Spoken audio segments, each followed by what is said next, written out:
नमस्कार दोस्तों, स्वागत है आप सभी का आपके अपने YouTube चैनल द स्टडी 2.5 में।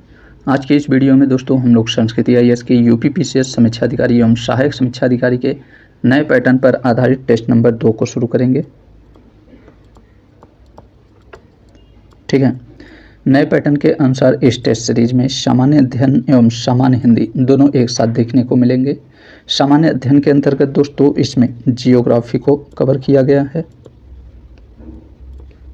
और सामान्य हिंदी के अंतर्गत वाक्य एवं वर्तनी शुद्धि को कवर किया गया है। आज के इस वीडियो में दोस्तों हम लोग केवल सामान्य अध्ययन के पार्ट को कवर करेंगे, यानी GS को कवर करेंगे।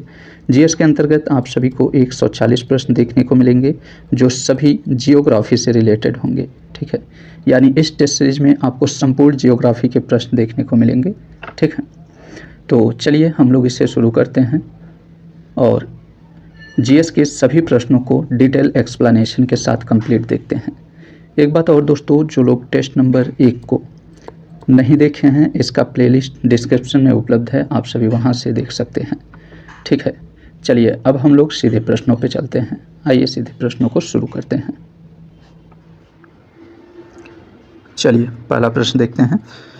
विषुवत रेखा पर दिन एवं रात की लंबाई समान होती है। विषुवत रेखा का सूर्य के सापेक्ष कोणीय झुकाव सदैव शून्य होता है। तो देखिए दोस्तों, विषुवत रेखा पर दिन एवं रात की लंबाई समान होती है। क्यों? क्योंकि विषुवत रेखा का सूर्य के सापेक्ष कोणीय झुकाव सदैव शून्य होता है, इसलिए विषुवत रेखा पर दिन एवं रात की लंबाई समान होती हैं। तो दोनों स्टेटमेंट सही है और दोनों एक दूसरे की व्याख्या भी करते हैं। तो इसका सही जवाब ऑप्शन सी हो जाएगा। ठीक, ये आर दोनों सत्य हैं, आर एक ही सही व्याख्या करता है। ठीक है, चलिए नेक्स्ट क्वेश्चन देखते हैं। गुटेनबर्ग असंबद्धता निम्नलिखित में से किससे संबंधित है? तो गुटेनबर्ग असंबद्धता ये दोस्तों मेटल और क्रोट के विभाजन से संबंधित है। ठीक, गुटेनबर्ग असंबद्धता मेटल और क्रोट के विभाजन से संबंधित है। अच्छा, क्रस्ट तथा मेटल के विभाजन से बात करें तो ये मोहो असंबद्धता से संबंधित है। क्रस्ट तथा मेटल ये मोहो असंबद्धता से संबंधित है।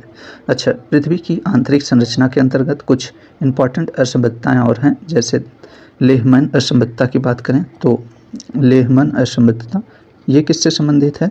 तो ये दोस्तों ऊपरी क्रोट को आंतरिक क्रोट से विभाजित करता है। ठीक, अच्छा, कोनराड असंबद्धता की बात करें तो कोनराड असंबद्धता ये किससे संबंधित है? तो कोनराड असंबद्धता ऊपरी क्रस्ट को निचले क्रस्ट से विभाजित करता है। ठीक, तो ध्यान रखिएगा दोस्तों, पृथ्वी की आंतरिक संरचना के अंतर्गत गुटेनबर्ग असंबद्धता मेटल और क्रोट के विभाजन संबंधित है। मोहो असंबद्धता ये क्रस्ट तथा मेटल के विभाजन संबंधित है। लेहमैन असंबद्धता की बात करें तो ये ऊपरी क्रोट को आंतरिक क्रोट से विभाजित करता है। कोनराड असंबद्धता ये ऊपरी क्रस्ट को निचले क्रस्ट से विभाजित करता है। ठीक, चलिए नेक्स्ट क्वेश्चन देखते हैं। नेक्स्ट क्वेश्चन में ज्वालामुखी पर्वत और उसके देश दिए गए हैं, इसमें मैच कराना है। आइए देखते हैं कौन सा ज्वालामुखी पर्वत किस देश में स्थित है। मौना लोआ ज्वालामुखी पर्वत की बात करें, ये कहाँ स्थित है? तो मौना लोआ ज्वालामुखी पर्वत दोस्तों ये हवाई द्वीप में स्थित है। ठीक, अकांकागुआ ज्वालामुखी पर्वत कहाँ स्थित है? तो ये अर्जेंटीना में स्थित है। कोटोपैक्सी ज्वालामुखी पर्वत कहाँ स्थित है? तो कोटोपैक्सी ज्वालामुखी पर्वत इक्वाडोर में स्थित है। ठीक, मेरापी ज्वालामुखी पर्वत ये इंडोनेशिया में स्थित है। ठीक है, इसे मैचिंग में देखेंगे, इसका सही जवाब ऑप्शन बी हो जाएगा। ठीक है, चलिए क्वेश्चन नंबर 4 देखते हैं। निम्नलिखित में से कौन सी अवसादी चट्टानें हैं? अवसादी चट्टानें की बात करें दोस्तों तो चूना पत्थर एकमात्र दिए गए ऑप्शन में अवसादी चट्टानें हैं जो कि चूना पत्थर है। इसका सही जवाब ऑप्शन बी हो जाएगा, केवल 3। ठीक, अच्छा, संगमरमर ग्रेनाइट और क्वार्टरजाइट चट्टानों की बात करें तो ये चट्टानें दोस्तों रूपांतरित चट्टानें हैं। कैसी चट्टानें हैं? रूपांतरित चट्टानें हैं। ठीक, चलिए नेक्स्ट क्वेश्चन देखते हैं। निम्नलिखित द्वीपों को उनके क्षेत्रफल के अनुसार अवरोही क्रम में व्यवस्थित कीजिए। देखिए दोस्तों, सबसे बड़ा द्वीप कौन सा है? तो ग्रीनलैंड है, ये पहले स्थान पे आ जाएगा। इससे छोटा न्यूगिनी है, ये दूसरे स्थान पे आ जाएगा। न्यूगिनी से छोटा बोर्नियो है, ये तीसरे स्थान पे आ जाएगा। बोर्नियो से छोटा मेडागास्कर, ये चौथे स्थान पे आ जाएगा। ठीक, अच्छा, इनको अवरोही क्रम में रखेंगे तो इसका सही जवाब ऑप्शन ए हो जाएगा। ठीक, अच्छा, आप एलिमिनेशन ट्रिक से भी इस क्वेश्चन को सॉल्व कर सकते थे। देखिए, ग्रीनलैंड सबसे बड़ा है जो कि तीसरे नंबर पे है, तीसरा नंबर पहले पे आएगा, तो एक ही ऑप्शन में तीसरा नंबर पहले पे है, तो इसका सही जवाब ऑप्शन ए हो जाएगा। ऐसे भी आप एलिमिनेशन से क्वेश्चन को सॉल्व कर सकते हैं। ठीक, चलिए नेक्स्ट क्वेश्चन देखते हैं। क्वेश्चन नंबर 6 को महाद्वीपीय मग्न तट के संदर्भ में निम्नलिखित कथनों पर विचार कीजिए। महाद्वीपीय मग्न तट खनिज संसाधनों की दृष्टि से ये अत्यधिक महत्वपूर्ण क्षेत्र हैं, तो बिल्कुल सही है। आर्कटिक महासागर में साइबेरियन शेल्फ विश्व में सबसे अधिक चौड़ाई वाला शेल्फ है, ये भी स्टेटमेंट सही है। तो इसका सही जवाब क्या हो जाएगा? इसका सही जवाब ऑप्शन सी हो जाएगा। ठीक, चलिए अगला प्रश्न देखते हैं। निम्नलिखित में से कौन से देश भूमध्य रेखा पर अवस्थित हैं? तो देखिए दोस्तों, भूमध्य रेखा पे सोमालिया और किरिबाती अवस्थित हैं, तो इसका सही जवाब ऑप्शन ए हो जाएगा। अच्छा, भूमध्य रेखा पे कुल देशों की बात करें तो कुल 13 देश अवस्थित हैं, ठीक है, जिनमें से दिए गए ऑप्शन में केवल सोमालिया और किरिबाती है जो भूमध्य रेखा पे स्थित हैं, तो इसका सही जवाब ऑप्शन ए हो जाएगा। ठीक, चलिए नेक्स्ट देखते हैं। मिसिसिपी नदी के संदर्भ में निम्नलिखित में से कौन सा कथन सही है? मिसिसिपी नदी की बात करें तो यह नदी उत्तरी अमेरिका का सबसे बड़ा नदी तंत्र बनाती है और यह नदी पश्चिमी डेल्टा भी बनाती है, तो दोनों स्टेटमेंट इसका सही है। इसका सही जवाब ऑप्शन सी हो जाएगा। ठीक है। अच्छा, मिसिसिपी नदी दोस्तों पूरी तरह संयुक्त राज्य अमेरिका के क्षेत्र के भीतर बहती है, ठीक है, इससे भी जानते रहिए। चलिए अगला प्रश्न देखते हैं। क्वेश्चन नंबर 9, फसल चक्रण के क्रम कम गहरी जड़ वाली फसलों के बाद गहरी जड़ वाली फसलें उगानी चाहिए। एक निश्चित अवधि के अंतर्गत फसलों को ऐसे क्रम में उगाने से भूमि की उर्वरा शक्ति बनी रहती है, तो बिल्कुल सही बात है। फसल चक्रण में कम गहरी जड़ वाली फसलों के बाद गहरी जड़ वाली फसलें उगानी चाहिए।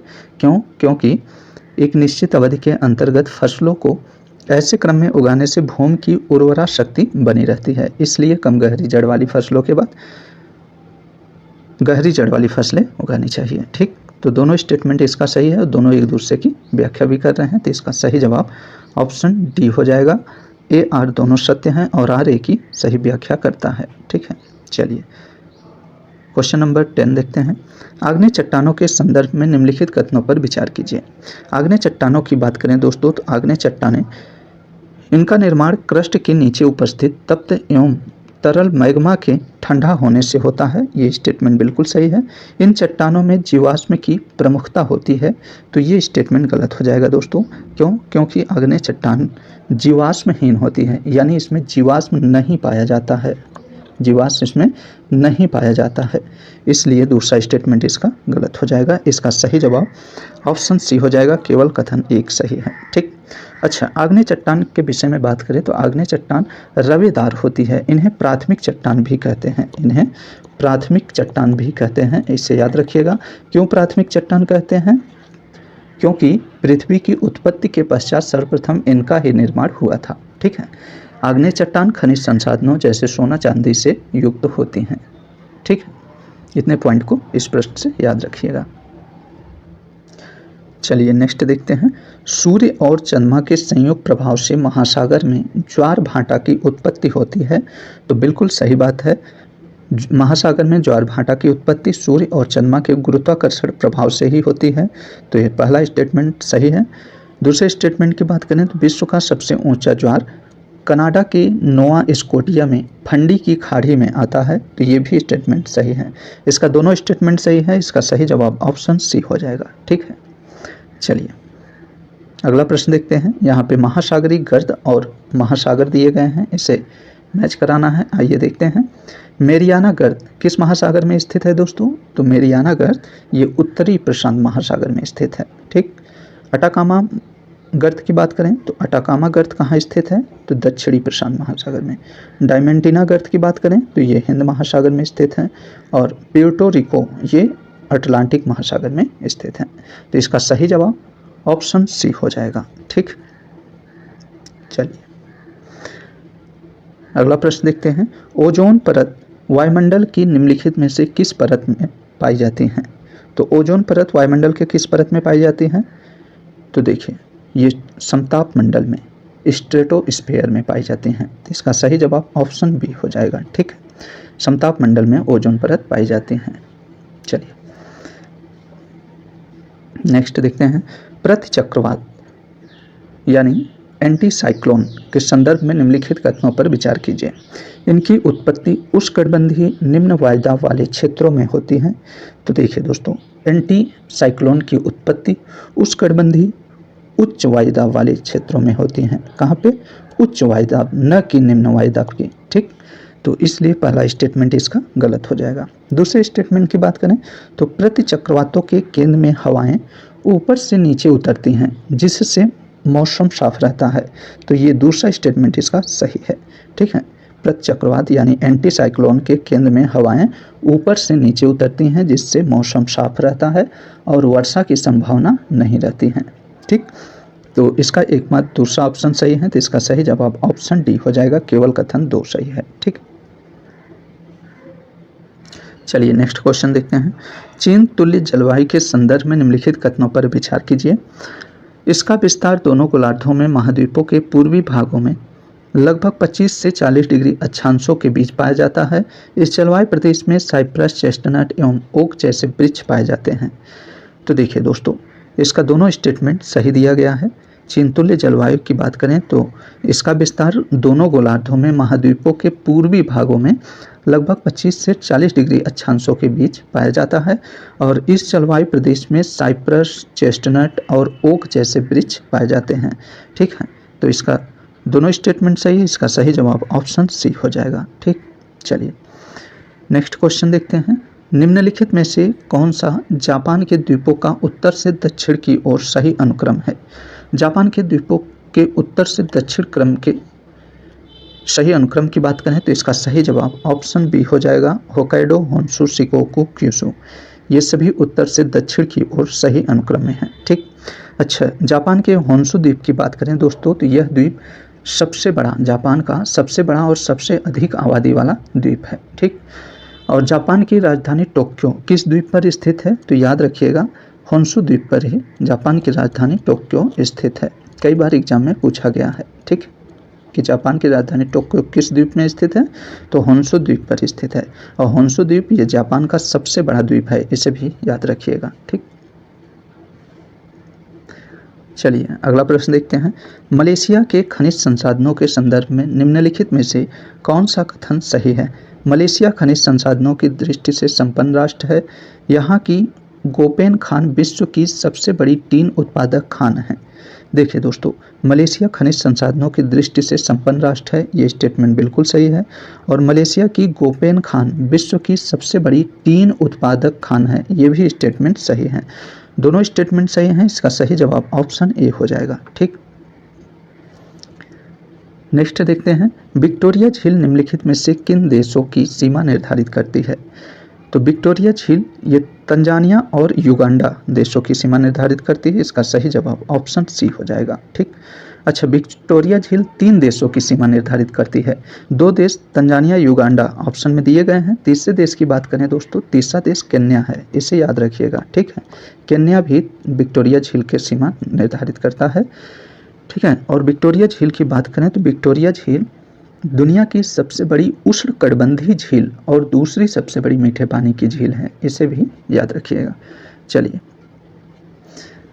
नेक्स्ट देखते हैं। निम्नलिखित युग्मों में से कौन सा सही सुमेलित नहीं है? यहाँ जो सही सुमेलित नहीं है उससे बताना है। यहाँ बांध और नदी दिए गए हैं, आइए देखते हैं। ओवेन बांध किस नदी पर स्थित है? तो ये श्वेत नील नदी पर स्थित है। सन्नार बांध ये ब्लू नील नदी पर स्थित है। अस्वान बांध ये नील नदी पर स्थित है। इनगा बांध ये जाम्बेजी नदी पर नहीं स्थित है दोस्तों, ये जायरे नदी पर स्थित है। ठीक है, इनगा बांध जायरे नदी पर स्थित है। ये तो प्रश्न में पूछा जा रहा है कौन सही सुमेलित नहीं है, तो इसका सही जवाब ऑप्शन डी हो जाएगा। ठीक, चलिए नेक्स्ट देखते हैं। जलोढ़ मृदा गहन कृषि के लिए उपयुक्त मानी जाती हैं। इस मृदा में नाइट्रोजन, ह्यूमस, फास्फोरस की अधिकता होती है। देखिए दोस्तों, जलोढ़ मृदा की बात करें, जलोढ़ मृदा को कछारी मृदा भी कहते हैं, इसे जानते रहिए। जलोढ़ मृदा को कछारी मृदा भी कहते हैं। इस मृदा में गहन कृषि उपयुक्त मानी जाती हैं, ये स्टेटमेंट बिल्कुल सही है। इस मृदा में नाइट्रोजन, ह्यूमस, फास्फोरस की अधिकता नहीं होती है, अपितु कमी होती है। ठीक, जलोढ़ मृदा में नाइट्रोजन, ह्यूमस और फास्फोरस की कमी पाई जाती है, इसलिए दूसरा स्टेटमेंट इसका गलत हो जाएगा। तो इसका सही जवाब ऑप्शन सी हो जाएगा। ए सत्य है किंतु आर असत्य है। ठीक, चलिए अगला प्रश्न देखते हैं। राष्ट्रीय पवन ऊर्जा संस्थान निम्नलिखित में से किस स्थान पर अवस्थित है? तो राष्ट्रीय पवन ऊर्जा संस्थान दोस्तों ये चेन्नई में अवस्थित है। इसका सही जवाब ऑप्शन सी हो जाएगा। ठीक है। पोलावरम परियोजना के संदर्भ में निम्नलिखित कथनों पर विचार कीजिए। यह तेलंगाना राज्य में स्थित एक बहुउद्देशीय परियोजना है। यह परियोजना कृष्णा नदी पर स्थित है। तो पोलावरम परियोजना की बात करें तो पोलावरम परियोजना दोस्तों तेलंगाना राज्य में नहीं अपितु ये आंध्र प्रदेश, कहाँ पे स्थित है? तो आंध्र प्रदेश में स्थित है। ठीक। और यह परियोजना कृष्णा नदी पे नहीं अपितु ये गोदावरी नदी पर स्थित है। किस नदी पर स्थित है पोलावरम परियोजना? तो गोदावरी नदी पे स्थित है। तो इसका दोनों स्टेटमेंट गलत दिया है। इसका सही जवाब ऑप्शन डी हो जाएगा, ना तो एक न ही दो सही है। ठीक। नेक्स्ट देखते हैं, निम्नलिखित राज्यों एवं केंद्र शासित प्रदेशों को राष्ट्रीय राजमार्गों की लंबाई के अनुसार अवरोही क्रम में व्यवस्थित कीजिए। आइए देखते हैं। देखिए दोस्तों, दिए गए ऑप्शनों में राष्ट्रीय राजमार्गों की लंबाई की बात करें तो सबसे ज़्यादा राष्ट्रीय राजमार्ग की लंबाई राजस्थान में है, जो कि पहले स्थान पे आ जाएगा। दूसरे स्थान पे कर्नाटक में है। तीसरे स्थान की बात करें तो गोवा में है। और चौथे स्थान पे अंडमान निकोबार द्वीप समूह आ जाएगा। इसे अवरोही क्रम में देखेंगे तो इसका सही जवाब ऑप्शन सी हो जाएगा। ठीक। अच्छा, वर्तमान में राष्ट्रीय राजमार्गों की सर्वाधिक लंबाई वाले राज्यों की बात करें दोस्तों तो वर्तमान में सर्वाधिक राष्ट्रीय राजमार्गों की लंबाई वाला राज्य महाराष्ट्र है। ठीक है, महाराष्ट्र है जो सबसे ज़्यादा राष्ट्रीय राजमार्गों की लंबाई वाला राज्य है। दूसरे स्थान पे यूपी आता है, उत्तर प्रदेश। ठीक है। तीसरे स्थान पे बात करें तो राजस्थान तीसरे स्थान पे आता है वर्तमान की दृष्टि से। चौथे स्थान पे बात करें तो कर्नाटक चौथे स्थान पे आता है। ठीक। ठीक है। तो यहाँ पे प्रश्न में पूछा जा रहा है कि दिए गए ऑप्शनों में राजमार्गों की लंबाई के अवरोही क्रम में दर्शाना है। तो इसमें राजस्थान में सबसे ज़्यादा राष्ट्रीय राजमार्ग की लंबाई है, उसके बाद कर्नाटक का स्थान आता है, फिर गोवा, फिर अंडमान निकोबार द्वीप समूह का। ठीक है। और वर्तमान में सबसे ज़्यादा राष्ट्रीय राजमार्ग महाराष्ट्र में है, दूसरे स्थान पे उत्तर प्रदेश आता है। ठीक है। चलिए क्वेश्चन नंबर 24 देखते हैं, निम्नलिखित में से कौन सा अभ्रक उत्पादक क्षेत्र आंध्र प्रदेश में स्थित नहीं है? देखिए, नेल्लौर, खम्मम और अनंतपुर ये अभ्रक उत्पादक क्षेत्र आंध्र प्रदेश में स्थित हैं, जबकि गिरिडीह ये झारखंड में स्थित है। कहाँ स्थित है? झारखंड में स्थित है। ठीक है। तो इसका सही जवाब क्या हो जाएगा? ऑप्शन डी हो जाएगा। ठीक। चलिए नेक्स्ट देखते हैं, उत्तर प्रदेश गन्ना उत्पादन में अग्रणी राज्य है। उत्तर प्रदेश में उष्णकटिबंधीय मानसूनी जलवायु पाई जाती है। देखिए दोस्तों, उत्तर प्रदेश गन्ना उत्पादन में अग्रणी राज्य है, ये स्टेटमेंट तो बिल्कुल सही है। उत्तर प्रदेश में उष्णकटिबंधीय मानसूनी पाई जाती हैं। तो उत्तर प्रदेश में उष्णकटिबंधीय मानसून नहीं दोस्तों, उपोष्णकटिबंधीय मानसून पाई जाती हैं। कैसी मानसून? तो उपोष्णकटिबंधीय मानसून पाई जाती है, न कि उष्णकटिबंधीय। इसलिए दूसरा स्टेटमेंट इसका गलत हो जाएगा। तो इसका सही जवाब क्या होगा? इसका सही जवाब ऑप्शन सी हो जाएगा। ए सत्य है किंतु आर असत्य है। ठीक। चलिए नेक्स्ट देखते हैं, निम्नलिखित युग्मों में से कौन सा एक सही सुमेलित है? यहाँ संस्थान और उसके स्थान दिए गए हैं, इसमें जो सुमेलित नहीं है उसे बताना है। आइए देखते हैं, राष्ट्रीय मत्स्य विकास बोर्ड राजमुंदरी में स्थित है। तो देखिए दोस्तों, राष्ट्रीय मत्स्य विकास बोर्ड ये राजमुंदरी नहीं अपितु ये हैदराबाद में स्थित है। कहाँ पे है? हैदराबाद में। ठीक। भारतीय कृषि अनुसंधान संस्थान ये नई दिल्ली में स्थित है। राष्ट्रीय चावल शोध संस्थान ये कटक में स्थित है। भारतीय गन्ना अनुसंधान संस्थान ये लखनऊ में स्थित है। ठीक है। तो पूछा जा रहा है कौन सा सही सुमेलित नहीं है, तो इसका सही जवाब ऑप्शन ए हो जाएगा। ठीक। 27 नंबर देखते हैं, निम्नलिखित में से कौन से भारतीय जलवायु को प्रभावित करने वाले कारक हैं?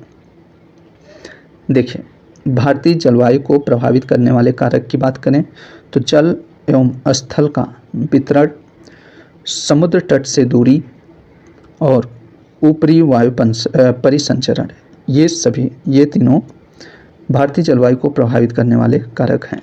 इसलिए इसका सही जवाब ऑप्शन ए हो जाएगा। ठीक।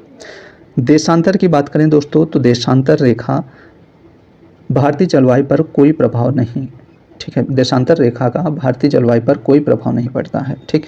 इसका कोई प्रभाव नहीं पड़ता है।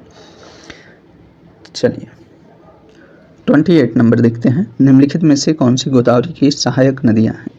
गोदावरी की सहायक नदियां की बात करें तो पेनगंगा, इंद्रावती, प्राणहिता, मंजरा, ये सभी गोदावरी की सहायक नदियां हैं। ठीक, गोदावरी नदी की बात करें दोस्तों तो गोदावरी नदी सबसे बड़ी प्रायद्वीपीय नदी प्रणाली है। इसे दक्षिण गंगा भी कहते हैं। ठीक है, किस नदी को दक्षिण गंगा के नाम से जाना जाता है?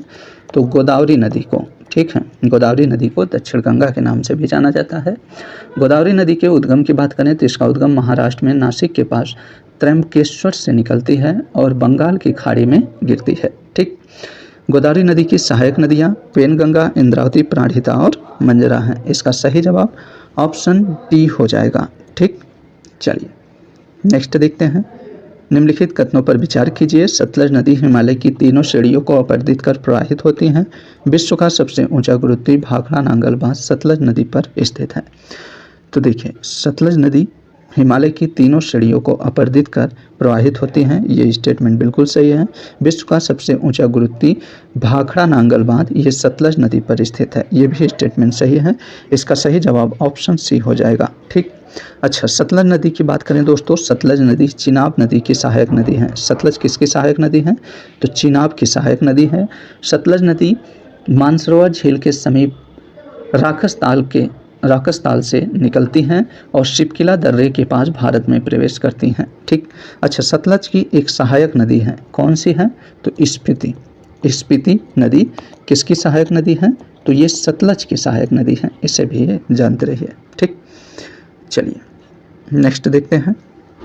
नेक्स्ट क्वेश्चन पूछा जा रहा है, निम्नलिखित में से कौन से द्वीप हिंद महासागर में स्थित नहीं है? देखिए, चौगोस, डियागो गार्सिया, ये दोनों द्वीप हिंद महासागर में स्थित हैं। मलेशिया और इंडोनेशिया ये हिंद महासागर में नहीं स्थित हैं, तो इसका सही जवाब ऑप्शन सी हो जाएगा। यहाँ पूछा जा रहा है कौन सा हिंद महासागर में स्थित नहीं है, तो मलेशिया और इंडोनेशिया ये हिंद महासागर में स्थित नहीं है। ठीक, चलिए क्वेश्चन नंबर 31 देखते हैं। निम्नलिखित में से कौन सी नदी असम एवं पश्चिम बंगाल के मध्य सीमा का निर्धारण करती है? देखिए दोस्तों, असम एवं पश्चिम बंगाल के मध्य सीमा का निर्धारण संकोश नदी करती है। इसका सही जवाब ऑप्शन बी हो जाएगा। ठीक, अच्छा संकोश नदी को स्वर्णकोशा नदी के नाम से भी जाना जाता है। ठीक, इसे भी याद रखिएगा। चलिए अगला प्रश्न देखते हैं। खनन क्षेत्र और खनिज दिए गए हैं, इसे मैच कराना है, आइए देखते हैं। देखिए दोस्तों, मलाज खंड किससे संबंधित है? तो तांबा से। गोरु महेशानी जस्ता से संबंधित है। जादूगोड़ा यूरेनियम और तलचर कोयला से संबंधित है। ठीक, अच्छा इसको मैचिंग में देखेंगे तो इसका सही जवाब ऑप्शन बी हो जाएगा। ठीक, चलिए नेक्स्ट देखते हैं। निम्नलिखित में से कौन सा मध्य भारत में स्थित पहाड़ियों का पूर्व से पश्चिम की ओर सही अनुक्रम है? देखिए दोस्तों, यहाँ पे कुछ पहाड़ियाँ दिए गए हैं, इन्हें पूर्व से पश्चिम की ओर दर्शाना है, तो आइए देखते हैं। देखिए, सबसे पूर्व में मैकाले है, मैकाले के पश्चिम में जाएंगे तो महादेव पड़ेगा, महादेव के पश्चिम में सतपुड़ा स्थित है। ठीक, तो प्रश्न के हिसाब से पूर्व से पश्चिम की ओर सही अनुक्रम देखेंगे तो इसका सही जवाब ऑप्शन ए हो जाएगा। ठीक, चलिए नेक्स्ट देखते हैं। रचना द्वाब निम्नलिखित में से किन नदियों के मध्य अवस्थित है? रचना द्वाब की बात करें तो रचना द्वाब ये रावी एवं चिनाब नदी के मध्य स्थित है। इसका सही जवाब ऑप्शन ए हो जाएगा। ठीक, अच्छा द्वाब किसे कहते हैं? तो द्वाब दो नदियों के बीच का क्षेत्र होता है। ठीक, अच्छा रावी एवं ब्यास के मध्य क्षेत्र को क्या कहते हैं? किस द्वाब के नाम से जानते हैं? बरी द्वाब के नाम से जानते हैं। ठीक, ब्यास एवं सतलज नदी के मध्य बीच के क्षेत्र को क्या कहते हैं? बिष्ट द्वाब कहते हैं। ठीक, और चिनाब एवं झेलम की बात करें तो चाज द्वाब चिनाब एवं झेलम के मध्य अवस्थित है। बिष्ट द्वाब ब्यास एवं सतलज के मध्य स्थित है। बरी द्वाब रावी एवं सतलज के मध्य है, रावी एवं ब्यास के मध्य है, और रावी एवं चिनाब के मध्य रचना द्वाब स्थित है। ठीक है, चलिए क्वेश्चन नंबर 35 देखते हैं। निम्नलिखित युग्मों में से कौन सा सही सुमेलित है? यहाँ घाटी और राज्य दिए गए हैं, आइए देखते हैं। जोहार घाटी की बात करें तो क्या हिमाचल प्रदेश में स्थित है? नहीं दोस्तों, जोहार घाटी ये उत्तराखंड में स्थित है। मालना घाटी ये उत्तराखंड में नहीं अपितु ये हिमाचल प्रदेश में स्थित है। ठीक। युमथांग घाटी की बात करें तो ये सिक्किम में स्थित है। अराकू घाटी ये नागालैंड में नहीं, ये आंध्र प्रदेश में स्थित है। अराकू घाटी कहाँ स्थित है? आंध्र प्रदेश में स्थित है। ठीक। तो प्रश्न में पूछा जा रहा है कौन सा सही सुमेलित है, तो इसका सही जवाब ऑप्शन सी हो जाएगा। चलिए नेक्स्ट देखते हैं, निम्नलिखित में से कौन सा उत्तर पश्चिम भारत में होने वाली शीतकालीन वर्षा का कारण है? देखिए दोस्तों, उत्तर पश्चिम भारत में होने वाली शीतकालीन वर्षा का कारण पश्चिमी विक्षोभ है। इसका सही जवाब ऑप्शन डी हो जाएगा। अगला प्रश्न देखते हैं, लैटराइट मृदा के संदर्भ में निम्नलिखित कथनों पर विचार कीजिए। लैटराइट मृदा की बात करें तो मालाबार तटीय प्रदेश में इस मृदा की प्रधानता है। यह मृदा बागवानी फसलों के लिए उपयुक्त है। ये दोनों स्टेटमेंट सही हैं। इसका सही जवाब ऑप्शन सी हो जाएगा। ठीक।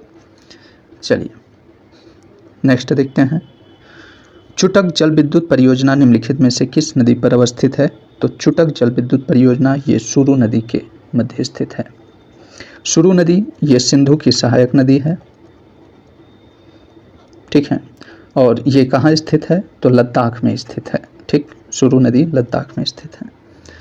चलिए नेक्स्ट देखते हैं, भारत में कागज का प्रथम आधुनिक कारखाना निम्नलिखित में से किस स्थान पर स्थापित किया गया था? तो भारत में कागज का प्रथम आधुनिक कारखाना सेरामपुर पश्चिम बंगाल में स्थापित किया गया था। इसका सही जवाब ऑप्शन सी हो जाएगा। यहाँ ध्यान रखिएगा दोस्तों, भारत में कागज का प्रथम आधुनिक कारखाना 1832 ईस्वी में पश्चिम बंगाल के सेरामपुर में स्थापित किया गया था। ठीक। नेक्स्ट देखते हैं, निम्नलिखित में से कौन सा कृत्रिम बंदरगाह है? देखिए, कृत्रिम बंदरगाह की बात करें तो चेन्नई एक कृत्रिम बंदरगाह है। इसका सही जवाब ऑप्शन ए हो जाएगा। चलिए नेक्स्ट देखते हैं, पीएम सूरज पोर्टल के संदर्भ में निम्नलिखित कथनों पर विचार कीजिए। देखिए, पीएम सूरज पोर्टल की बात करें तो यह पोर्टल सामाजिक न्याय एवं अधिकारिता मंत्रालय के सहयोग से लॉन्च किया गया है। इसका उद्देश्य वंचित वर्ग के उद्यमियों को ऋण सहायता प्रदान करना है। दोनों स्टेटमेंट इसका सही है। इसका सही जवाब ऑप्शन सी हो जाएगा। ठीक। चलिए नेक्स्ट देखते हैं, यहाँ पे पुस्तक और लेखक दिए गए हैं, इसे मैच कराना है। आइए देखते हैं। देखिए दोस्तों, द ग्रेट फ्लेट ऑफ 1942 पुस्तक के लेखक कौन हैं? तो इसके लेखक मुकुंद पद्मनाभम हैं। मदर काउ मदर इंडिया के लेखक यामिनी नारायण हैं। ठीक। द पाइजनर ऑफ बंगाल के लेखक कौन हैं? तो इसके लेखक डैन मॉरिसन हैं। The man who last India के लेखक की बात करें तो इसके लेखक मेघनाथ पंत हैं। ठीक है। अच्छा, इसको मैचिंग में देखेंगे तो इसका सही जवाब ऑप्शन सी हो जाएगा। ठीक है। नेक्स्ट देखते हैं, किलकारी कार्यक्रम निम्नलिखित में से किस मंत्रालय के अंतर्गत प्रारंभ किया गया है? किलकारी कार्यक्रम की बात करें दोस्तों तो यह कार्यक्रम स्वास्थ्य एवं परिवार कल्याण मंत्रालय के अंतर्गत प्रारंभ किया गया है। इसका सही जवाब ऑप्शन ए हो जाएगा। नेक्स्ट देखते हैं, लोक परीक्षा अनुचित साधन निवारण अधिनियम 2024 के संदर्भ में निम्नलिखित कथनों पर विचार कीजिए। लोक परीक्षा अधिनियम 2024 की बात करें दोस्तों तो इसमें केंद्र सरकार के सभी मंत्रालय और कर्मचारियों की भर्ती से जुड़े अधीनस्थ कार्यालयों को भी शामिल किया गया है। तो बिल्कुल सही स्टेटमेंट है। इसके तहत सभी अपराध संज्ञेय और गैर जमानती होंगे। ये भी सही स्टेटमेंट है। यह कानून अपराधी को 5 लाख रुपए जुर्माने के साथ 6 महीने की कैद का प्रावधान करता है। तो देखिए दोस्तों, लोक परीक्षा अधिनियम 2024 यह कानून अपराधी को 5 लाख रुपए जुर्माने नहीं अपितु इसे 10 लाख रुपए जुर्माने के साथ 3 से 5 साल तक की कैद का प्रावधान करती है, न कि 6 महीने की। इसलिए तीसरा स्टेटमेंट इसका गलत हो जाएगा। तो इसमें पूछा जा रहा है कौन सा सही है, तो पहला और दूसरा स्टेटमेंट इसका बिल्कुल सही है। तो इसका सही जवाब ऑप्शन ए हो जाएगा। ठीक। नेक्स्ट देखते हैं, निम्नलिखित जोड़ों में से कौन सा जोड़ा सही सुमेलित है? देखिए, पहली, बैटरी ऊर्जा भंडारण गीगा फैक्ट्री की स्थापना जम्मू कश्मीर में की गई है। पहले, राष्ट्रीय डॉल्फिन अनुसंधान केंद्र की स्थापना बिहार में की गई है। पहले, कौशल भारत केंद्र की स्थापना ओडिशा में की गई है। ये सभी सही सुमेलित हैं दोस्तों। इसका सही जवाब ऑप्शन डी हो जाएगा, उपयुक्त सभी। ठीक, अगला प्रश्न देखते हैं। इनसैट 3DS के संदर्भ में निम्नलिखित कथनों पर विचार कीजिए। इनसैट 3DS की बात करें दोस्तों तो यह एक अत्याधुनिक मौसम उपग्रह है। इसे GSLV F-14 रॉकेट से प्रक्षेपित किया गया है। दोनों स्टेटमेंट बिल्कुल सही है। इसका सही जवाब ऑप्शन सी हो जाएगा। ठीक, नेक्स्ट देखते हैं। गगनयान मिशन पर अंतरिक्ष यात्रियों की मदद के लिए सखी ऐप निम्नलिखित में से किसके द्वारा विकसित किया गया है? सखी ऐप की बात करें दोस्तों तो यह विक्रम साराभाई अंतरिक्ष केंद्र के द्वारा विकसित किया गया है। अच्छा, सखी ऐप की बात करें दोस्तों तो यह गगनयान मिशन पर अंतरिक्ष यात्रियों की मदद के लिए इस ऐप का निर्माण किया गया है। ठीक, 48 नंबर क्वेश्चन देखते हैं। निम्नलिखित में से किसको इरास्मस पुरस्कार 2024 प्रदान किया गया है? देखिए दोस्तों, इरास्मस पुरस्कार 2024 यह अमिताभ घोष को प्रदान किया गया है। इसका सही जवाब ऑप्शन सी हो जाएगा। ठीक, नेक्स्ट देखते हैं। असम के माजुली मुखौटे के संदर्भ में निम्नलिखित कथनों में से कौन सा सही नहीं है? आइए देखते हैं। इसको भौगोलिक संकेत यानी GI टैग प्रदान किया गया है, तो ये बिल्कुल सही स्टेटमेंट है। इसका निर्माण बांस, कपड़ा और कपास से किया जाता है, ये भी सही स्टेटमेंट है। इन मुखौटों पर जानवरों एवं पक्षियों का चित्रण किया जाता है, ये भी सही स्टेटमेंट है। इनका प्रयोग शैव परंपरा से जुड़े नाटकीय प्रदर्शन में किया जाता है। तो देखिए दोस्तों, असम के माजुली मुखौटे का प्रयोग शैव परंपरा नहीं अपितु नव वैष्णव परंपरा के लिए, ठीक है, नव वैष्णव परंपरा के तहत भक्ति संदेशों के साथ नाटकीय प्रदर्शन में पात्रों के लिए किया जाता है, न कि शैव परंपरा के लिए। इसलिए इसका चौथा स्टेटमेंट गलत हो जाएगा। इसमें पूछा जा रहा है कौन सा सही नहीं है, तो इसका सही जवाब ऑप्शन डी हो जाएगा। ठीक, चलिए नेक्स्ट देखते हैं। हाल ही में श्रीनाथ वीर महर्षकोबा उत्सव निम्नलिखित में से किस राज्य में मनाया गया है? तो श्रीनाथ वीर महर्षकोबा उत्सव महाराष्ट्र में मनाया गया है। इसका सही जवाब ऑप्शन डी हो जाएगा। निम्नलिखित सागरों को उनके क्षेत्रफल के अनुसार आरोही क्रम में व्यवस्थित कीजिए। देखिए दोस्तों, सागरों को क्षेत्रफल के अनुसार आरोही क्रम में बात करें तो देखिए, सबसे छोटा सागर इसमें अरल सागर है। ठीक, इससे बड़ा सागर कैस्पियन सागर है जो दूसरे स्थान पे आ जाएगा। कैस्पियन सागर से बड़ा काला सागर है जो कि तीसरे स्थान पे आ जाएगा।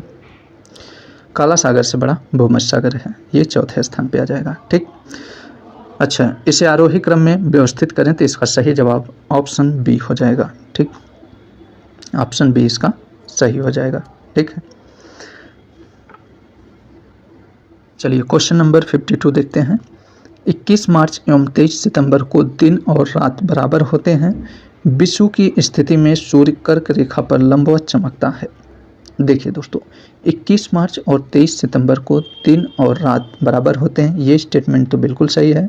विषुव की स्थिति में सूर्य कर्क रेखा पे नहीं अपितु ये विषुवत वृत्त पर चमकते हैं। किस पे? विषुवत वृत्त पर लंबवत चमकते हैं, इसलिए दूसरा स्टेटमेंट गलत हो जाएगा। ठीक है, देखिए 21 मार्च 23 सितंबर को सूर्य की किरणें विषुवत वृत्त पर सीधा पड़ता है। इस अवस्था में कोई भी ध्रुव सूर्य की ओर नहीं झुका होता है, इसलिए पूरी पृथ्वी पर रात और दिन बराबर होते हैं। ठीक है, तो इसमें पहला स्टेटमेंट सही है, इसका दूसरा गलत हो जाएगा। तो इसका सही जवाब ऑप्शन ए हो जाएगा। ए सत्य है किंतु आर असत्य है। ठीक, चलिए नेक्स्ट क्वेश्चन देखते हैं।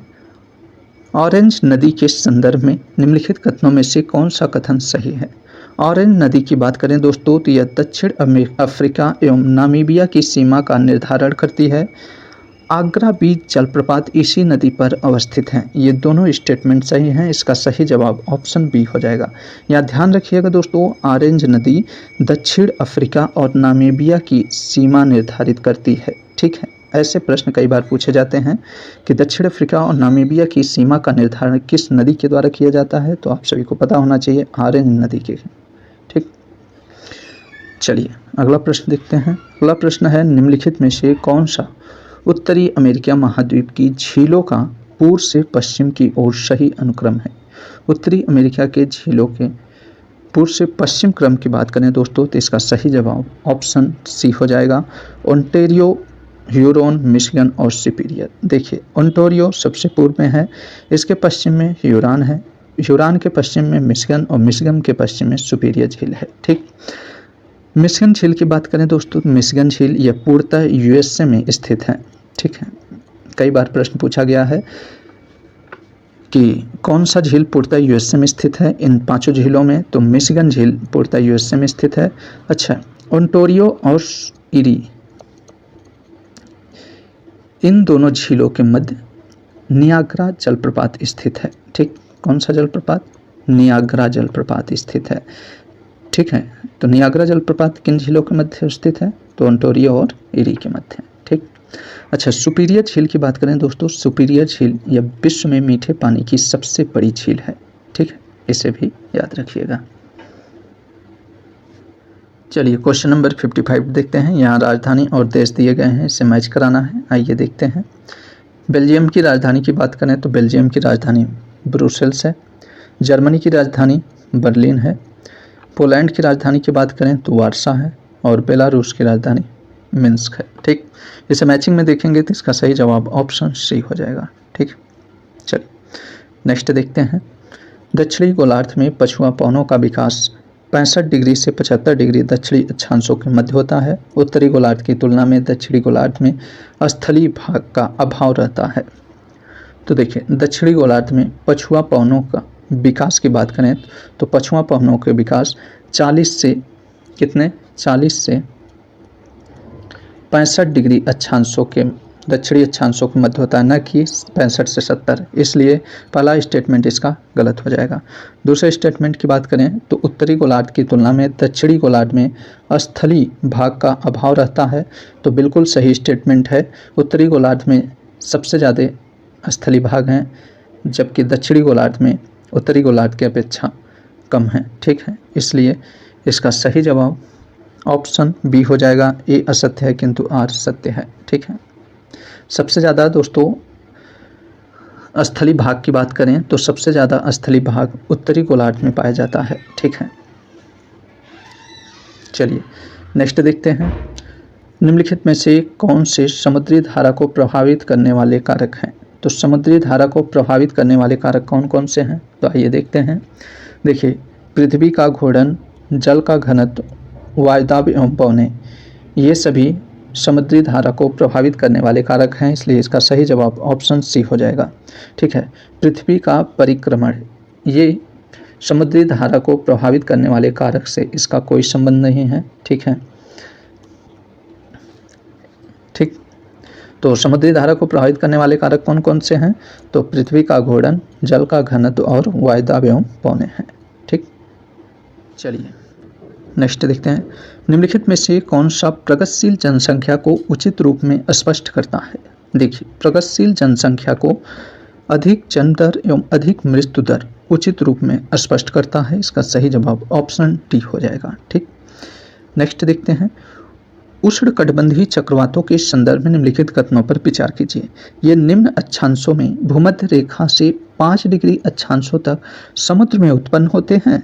इनके लिए समुद्र का तापमान 27 डिग्री सेल्सियस से अधिक होना चाहिए। देखिए दोस्तों, उष्णकटिबंधीय चक्रवात की बात करें तो उष्णकटिबंधीय चक्रवात भूमध्य रेखा पर 5 डिग्री से लेकर 30 डिग्री, दोनों गोलार्धों में 5 डिग्री से लेकर 30 डिग्री अक्षांश उत्तरी और दक्षिणी अक्षांशों के बीच उत्पन्न होता है, न कि ये भूमध्य रेखा से 5 डिग्री अक्षांशों के समुद्र में उत्पन्न होता है। इसलिए पहला स्टेटमेंट इसका गलत हो जाएगा। दूसरे स्टेटमेंट की बात करें तो इसके लिए समुद्र का तापमान 27 डिग्री सेल्सियस से अधिक होना चाहिए, तो ये स्टेटमेंट बिल्कुल सही है। उष्णकटिबंधीय चक्रवात के लिए समुद्र का तापमान 27 डिग्री सेल्सियस से अधिक होना चाहिए। ठीक, तो इसका सही जवाब ऑप्शन बी हो जाएगा, केवल कथन 2 सही है। ठीक है, नेक्स्ट देखते हैं।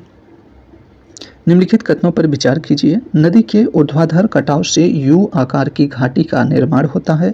भ्रंश घाटी का निर्माण विवर्तन की बलों के परिणाम स्वरूप होता है। देखिए, नदी के ऊर्ध्वाधर कटाव की बात करें तो इसका कटाव भी आकार की होती है, न कि यू आकार की घाटी का निर्माण करती है। ठीक है, नदी के ऊर्ध्वाधर कटाव भी आकार की घाटी का निर्माण करती है, इसलिए पहला स्टेटमेंट गलत हो जाएगा। दूसरे स्टेटमेंट की बात करें तो भ्रंश घाटी का निर्माण विवर्तन की बलों के परिणाम स्वरूप होता है, तो ये स्टेटमेंट बिल्कुल सही है। इसका सही जवाब ऑप्शन बी हो जाएगा, केवल 2 सही है। अगला प्रश्न देखते हैं। समताप मंडल को जेट विमानों की उड़ान के लिए आदर्श माना जाता है। इस परत में तापमान समान रहता है, जो इंजन की दक्षता के लिए अनुकूल परिस्थिति है। देखिए दोस्तों, समताप मंडल को जेट विमानों की उड़ान के लिए आदर्श माना जाता है, ये स्टेटमेंट बिल्कुल सही है। इस परत की तापमान समान रहता है, तो देखिए समताप मंडल के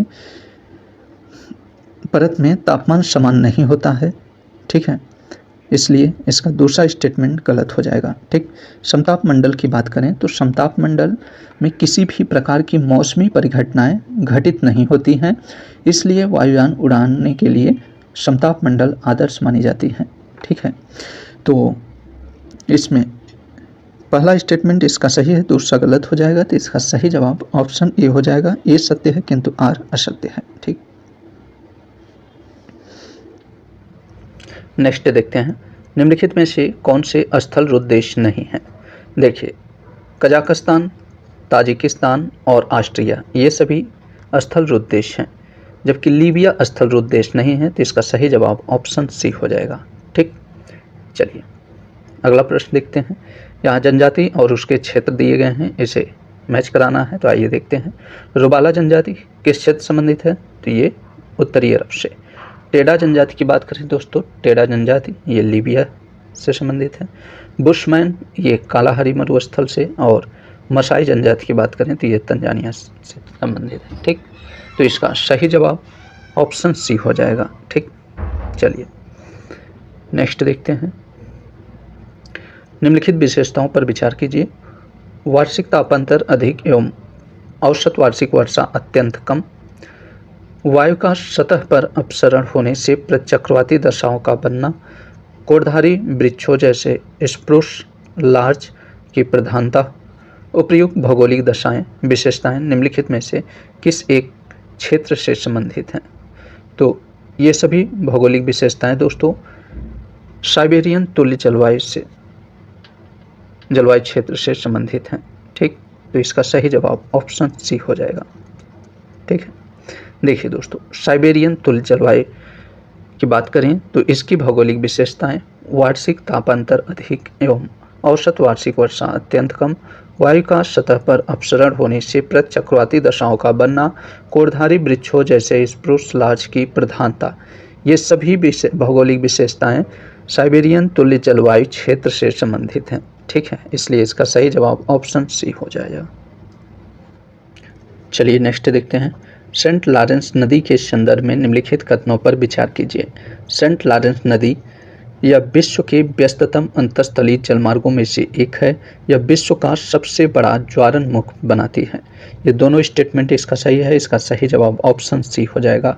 ठीक, देखिए दोस्तों, सेंट लॉरेंस नदी के उद्गम की बात करें तो इसका उद्गम ओंटारियो झील से होता है, और यह नदी सेंट लॉरेंस की खाड़ी में गिरती है। सेंट लॉरेंस की खाड़ी कहाँ स्थित है, तो सेंट लॉरेंस की खाड़ी अटलांटिक महासागर में स्थित है। ठीक, अच्छा, सेंट लॉरेंस नदी ये यूएसए और कनाडा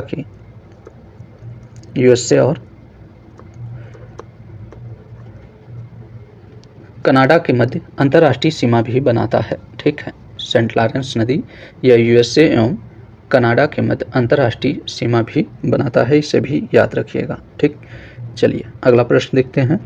निम्नलिखित में से कौन से अफ्रीका महाद्वीप के किसी भी देश की राजधानी नहीं है? जो अफ्रीका महाद्वीप की देश की राजधानी नहीं है उसे बताना है। तो देखिए दोस्तों, मोम्बासा और लोबिटो ये दोनों अफ्रीका महाद्वीप के किसी भी देश की राजधानी नहीं है, अपितु ये मोम्बासा की बात करें तो मोम्बासा ये केन्या का बंदरगाह शहर है, और लोबिटो की बात करें तो लोबिटो पश्चिमी अंगोला का एक बंदरगाह शहर है। ये दोनों अफ्रीका महाद्वीप के किसी भी देश की राजधानी नहीं है, तो इसका सही जवाब ऑप्शन बी हो जाएगा। ठीक। अच्छा, विंडहो की बात करें तो विंडहो ये नामीबिया की राजधानी है। किसकी है? नामीबिया की। और मोगदिशु की बात करें तो ये सोमालिया देश की राजधानी है। ठीक, ये दोनों देश अफ्रीका महाद्वीप के हैं, तो ये दोनों अफ्रीका महाद्वीप की राजधानियां हैं। ठीक है, तो प्रश्न में पूछा जा रहा है कौन सा अफ्रीका महाद्वीप के किसी भी देश की राजधानी नहीं है, तो मोम्बासा और लोबिटो ये दोनों किसी भी अफ्रीका के किसी भी देश की राजधानी नहीं है। ठीक, चलिए अगला प्रश्न देखते हैं। निम्नलिखित में से कौन सा ऑस्ट्रेलिया के मरुस्थलों का उत्तर से दक्षिण की ओर सही अनुक्रम है?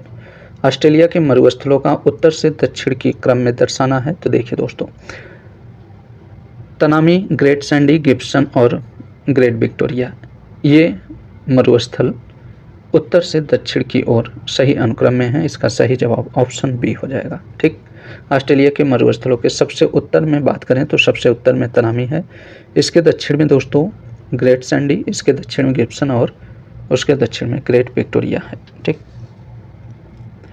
चलिए अगला प्रश्न देखते हैं। यहाँ पे पर्वत और उसके क्षेत्र स्थान दिए गए हैं, इसे मैच कराना है। आइए देखते हैं कौन सा पर्वत किस क्षेत्र में स्थित है। तो देखिए, एटलस पर्वत की बात करें दोस्तों, तो एटलस पर्वत किस देश में स्थित है? तो एटलस पर्वत ये उत्तरी पश्चिमी अफ्रीका में स्थित है। ठीक, अपलेशियन पर्वत की बात करें दोस्तों, तो अपलेशियन पर्वत ये पूर्वी संयुक्त राज्य अमेरिका में स्थित है। पिरेनीज की बात करें तो पिरेनीज दक्षिण पश्चिमी यूरोप में स्थित है। ड्रेकेंसबर्ग की बात करें तो ये दक्षिण पूर्व अफ्रीका में स्थित है। ठीक, इसे मैचिंग में देखेंगे तो इसका सही जवाब ऑप्शन डी हो जाएगा। ठीक, नेक्स्ट देखते हैं। विश्व के अधिकांश मरुस्थल महाद्वीपों के पश्चिमी भाग में स्थित हैं। इस क्षेत्र में चलने वाली व्यापारिक पवन अपनी नमी को पूर्वी भाग में ही खो देती हैं। नीचे दिए गए कूट से सही उत्तर चुनिए। देखिए दोस्तों, विश्व के अधिकांश मरुस्थल महाद्वीपों के पश्चिमी भाग में स्थित हैं। क्योंकि इस क्षेत्र में चलने वाली व्यापारिक पवन अपनी नमी को पूर्वी भाग में ही खो देती हैं, इसलिए अधिकांश मरुस्थल महाद्वीपों के पश्चिमी भाग में स्थित हैं। इसका दोनों स्टेटमेंट चाहिए, दोनों एक दूसरे की व्याख्या भी कर रहे हैं। इसका सही जवाब ऑप्शन ए हो जाएगा। ठीक, ए आर दोनों सही हैं और दोनों एक दूसरे की व्याख्या भी करते हैं। चलिए अगला प्रश्न देखते हैं। ईरान की सीमा कैस्पियन सागर व फारस की खाड़ी दोनों से मिलती हैं। ईरान का आबादान शहर तेल शोधन केंद्र के लिए प्रसिद्ध है। उपयुक्त कथनों में से कौन सा कथन सही है? तो देखिए दोस्तों, ईरान की सीमा कैस्पियन सागर व फारस की खाड़ी दोनों से मिलती हैं, ये स्टेटमेंट बिल्कुल सही है। ईरान का आबादान शहर ये तेल शोधन केंद्र के लिए प्रसिद्ध है, ये भी स्टेटमेंट सही है। इसका सही जवाब ऑप्शन सी हो जाएगा। कथन 1 और 2 दोनों सही हैं। ठीक, अगला प्रश्न देखते हैं। भारत में धान की कृषि मुख्य रूप से उत्तर एवं पूर्वी राज्यों में की जाती है। धान की कृषि के लिए 25 डिग्री सेल्सियस तापमान एवं 100 सेंटीमीटर से अधिक वर्षा उपयुक्त है। नीचे दिए गए कूट से सही उत्तर का चयन कीजिए। देखिए दोस्तों, भारत में धान की कृषि मुख्य रूप से उत्तर एवं पूर्वी राज्यों में की जाती है। क्योंकि धान की कृषि के लिए 25 डिग्री सेल्सियस तापमान एवं 100 सेंटीमीटर से अधिक वर्षा उपयुक्त है। ये सभी वातावरण भारत के उत्तर एवं पूर्वी राज्यों में पाए जाते हैं, इसलिए भारत में धान की कृषि मुख्य रूप से उत्तर एवं पूर्वी राज्यों में की जाती है। इसका दोनों स्टेटमेंट सही है, दोनों एक दूसरे की व्याख्या भी कर रहे हैं, इसलिए इसका सही जवाब ऑप्शन डी हो जाएगा। ए आर दोनों सत्य हैं और आर ए की सही व्याख्या करता है। चलिए नेक्स्ट देखते हैं। निम्नलिखित ताप विद्युत संयंत्रों पर विचार कीजिए तथा इनकी अवस्थिति के अनुसार इन्हें दक्षिण से उत्तर के क्रम में व्यवस्थित कीजिए। यहाँ दक्षिण से उत्तर के क्रम में इन्हें व्यवस्थित करना है। तो सबसे पहले इनके हम लोग इन सभी ताप विद्युत संयंत्रों के अवस्थिति को देख लेते हैं, किस राज्य में ये स्थित हैं। तो देखिए दोस्तों, पतरातू ये झारखंड में स्थित है। ठीक। उकाई की बात करें तो ये तापी जिले में स्थित है। चंद्रपुर की बात करें तो महाराष्ट्र में स्थित है। ठीक। और तालाबेरा की बात करें तो ये उड़ीसा में स्थित है। ठीक। अब इसे हम लोग दक्षिण से उत्तर के क्रम में देखें तो इसका सही जवाब ऑप्शन सी हो जाएगा। ठीक है। चलिए अगला प्रश्न देखते हैं। अगला प्रश्न है, जलप्रपात और उसकी अवस्थिति दिए गए हैं, इसे मैच कराना है। आइए देखते हैं। चुलिया जलप्रपात किस नदी पर अवस्थित है दोस्तों? तो चुलिया जलप्रपात ये चंबल नदी पर स्थित है। ठीक। चचाई जलप्रपात की बात करें तो चचाई जलप्रपात बीहड़ नदी पर स्थित है। कुचकल जलप्रपात की बात करें तो कुचकल जलप्रपात बराही नदी पर, और दूधसागर जलप्रपात ये मांडवी नदी पर स्थित है। ठीक। अच्छा, इसे क्रम में देखेंगे तो इसका सही जवाब ऑप्शन डी हो जाएगा। ठीक है, मैचिंग में देखेंगे तो इसका सही जवाब ऑप्शन डी हो जाएगा। अच्छा, कुचकल जलप्रपात की बात करें दोस्तों तो कुचकल जलप्रपात यह भारत का सबसे ऊंचा जलप्रपात है। ठीक। कुचकल जलप्रपात कर्नाटक के शिमोगा जिले में बराही नदी पर स्थित है। ठीक। अच्छा, दूधसागर की बात करें, दूधसागर ये मांडवी नदी पर किस राज्य में है? तो गोवा में स्थित है। दूधसागर किस राज्य में स्थित है? गोवा में। ठीक। अच्छा, चचाई की बात करें तो चचाई बीहड़ नदी पे ये किस राज्य में स्थित है? तो मध्य प्रदेश में स्थित है। और चंबल के ये चुलिया जलप्रपात की बात करें, चुलिया जलप्रपात ये चंबल नदी पर राजस्थान में स्थित है। ठीक। चलिए अगला प्रश्न देखते हैं। अगला प्रश्न है, भारत में स्थित निम्नलिखित झीलों और सागरों को उत्तर से दक्षिण के क्रम में व्यवस्थित कीजिए तथा नीचे दिए गए कोड का प्रयोग कर सही उत्तर चुनिए। आइए इसके सबसे पहले हम लोग अवस्थिति को देखते हैं, फिर उसके बाद हम लोग इसके दिशा को क्रम में दर्शाते हैं। निजामाबाद झील की निजाम सागर झील की बात करें दोस्तों तो ये किस राज्य में स्थित है? तो ये तेलंगाना में स्थित है।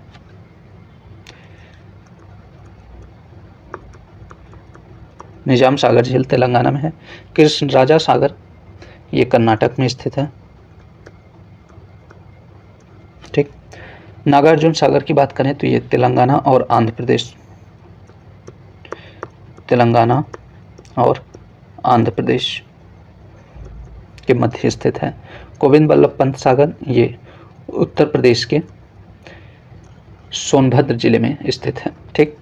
अच्छा, अब इसके हम लोग दिशा की बात करें तो उत्तर से दक्षिण के क्रम में ये झीलें उत्तर से दक्षिण क्रम में व्यवस्थित करेंगे तो इसका सही जवाब ऑप्शन डी हो जाएगा। ठीक। सबसे उत्तर में उत्तर प्रदेश का गोविंद बल्लभ पंत आ जाएगा। उसके दक्षिण में देखेंगे तो उसके दक्षिण में दोस्तों तेलंगाना का निजाम सागर, और इसके दक्षिण में कृष्ण राजा कर्नाटक का कृष्ण राजा सागर झील हो जाएगा, और सबसे दक्षिण में तेलंगाना और आंध्र प्रदेश के मध्य नागार्जुन सागर झील है। ठीक, ये हो जाएगा। तो इसका सही जवाब ऑप्शन डी हो जाएगा। ठीक। चलिए नेक्स्ट देखते हैं। रेशम उत्पादन के संदर्भ में निम्नलिखित कथनों पर विचार कीजिए। विश्व में मूंगा रेशम उत्पादन में भारत का प्रथम स्थान है। भारत के कर्नाटक राज्य का मूंगा रेशम उत्पादन में शीर्ष स्थान पर है। उपयुक्त में से कौन सा कथन सही है? तो देखिए दोस्तों, रेशम उत्पादन में विश्व में मूंगा रेशम उत्पादन में भारत का प्रथम स्थान है, ये स्टेटमेंट बिल्कुल सही है। भारत के कर्नाटक राज्य का मूंगा रेशम उत्पादन में शीर्ष स्थान है, तो ये भी स्टेटमेंट सही है। इसका दोनों स्टेटमेंट सही, इसका सही जवाब ऑप्शन बी हो जाएगा। ठीक। नेक्स्ट देखते हैं। यहाँ पे परियोजनाएं और नदी दिए गए हैं। कौन सी परियोजना किस नदी से संबंधित है उसे मैच कराना है। तो आइए देखते हैं। किसाऊ परियोजना ये किस नदी से संबंधित है? तो ये टोंस नदी से। देवसरी परियोजना पिंडरा नदी से। रेणुका परियोजना गिरीश नदी से। और बगलिहार परियोजना चिनाब नदी से संबंधित हैं। तो ये सभी सुमेलित हैं, तो इसका सही जवाब ऑप्शन बी हो जाएगा। ठीक। चलिए अगला प्रश्न देखते हैं। निम्नलिखित में से कौन सा हिमालय में स्थित दर्रों का उनकी अवस्थिति के अनुसार उत्तर से दक्षिण की ओर सही अनुक्रम है? हिमालय के दर्रों को उत्तर से दक्षिण के क्रम में अवस्थित करना है। तो देखिए दोस्तों, सबसे उत्तर में दिए गए दर्रों में सबसे उत्तर में काराकोरम है, उसके दक्षिण में जोजिला के दक्षिण में नीति के दक्षिण में माना दर्रा है। तो इसका सही जवाब ऑप्शन सी हो जाएगा। ठीक, चलिए नेक्स्ट देखते हैं। पश्चिमी हिमालय की तुलना में पूर्वी हिमालय में अधिक सघन वनस्पति पाई जाती हैं। पूर्वी हिमालय में मानसून की वर्षा पश्चिमी हिमालय की तुलना में अधिक होती है। नीचे दिए गए कोड का प्रयोग कर सही उत्तर का चयन कीजिए। देखिए दोस्तों, पश्चिमी हिमालय की तुलना में पूर्वी हिमालय में अधिक सघन वनस्पति पाई जाती हैं। ये स्टेटमेंट बिल्कुल सही है। क्यों पश्चिमी हिमालय की तुलना में पूर्वी हिमालय में अधिक सघन वनस्पति पाई जाती हैं? क्योंकि पूर्वी हिमालय में मानसून की वर्षा पश्चिमी हिमालय की तुलना में अधिक होती है, इसलिए पश्चिमी हिमालय की तुलना में पूर्वी हिमालय में अधिक सघन वनस्पति पाई जाती हैं। इसका दोनों स्टेटमेंट सही है और दोनों एक दूसरे की व्याख्या भी कर रहे हैं। इसका सही जवाब ऑप्शन ए हो जाएगा। ए आर दोनों सत्य हैं और आर ए की सही व्याख्या करता है। ठीक, नेक्स्ट देखते हैं। निम्नलिखित युग्मों में से कौन सा सही सुमेलित नहीं है?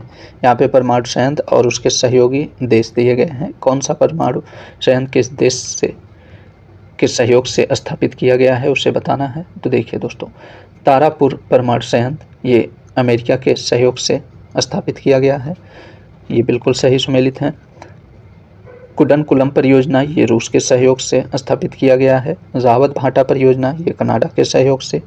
जैतपुर परियोजना की बात करें दोस्तों, तो जैतपुर परियोजना ये ब्रिटेन के सहयोग से नहीं किया गया है, इसे फ्रांस के सहयोग से स्थापित किया गया है। ठीक, किसके सहयोग से? फ्रांस के सहयोग से। तो इसमें पूछा जा रहा है कौन सा सही सुमेलित नहीं है, तो इसका सही जवाब ऑप्शन डी हो जाएगा।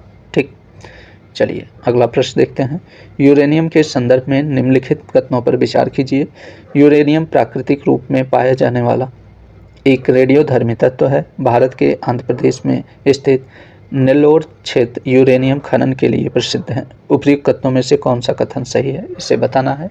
तो देखिए दोस्तों, यूरेनियम प्राकृतिक रूप में पाया जाने वाला एक रेडियोधर्मी तत्व है। ये स्टेटमेंट बिल्कुल सही है।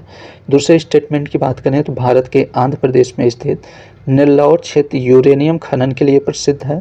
तो नेल्लौर क्षेत्र, आंध्र प्रदेश का नेल्लौर क्षेत्र दोस्तों ये अभ्रक के लिए प्रसिद्ध है। किसके लिए प्रसिद्ध है?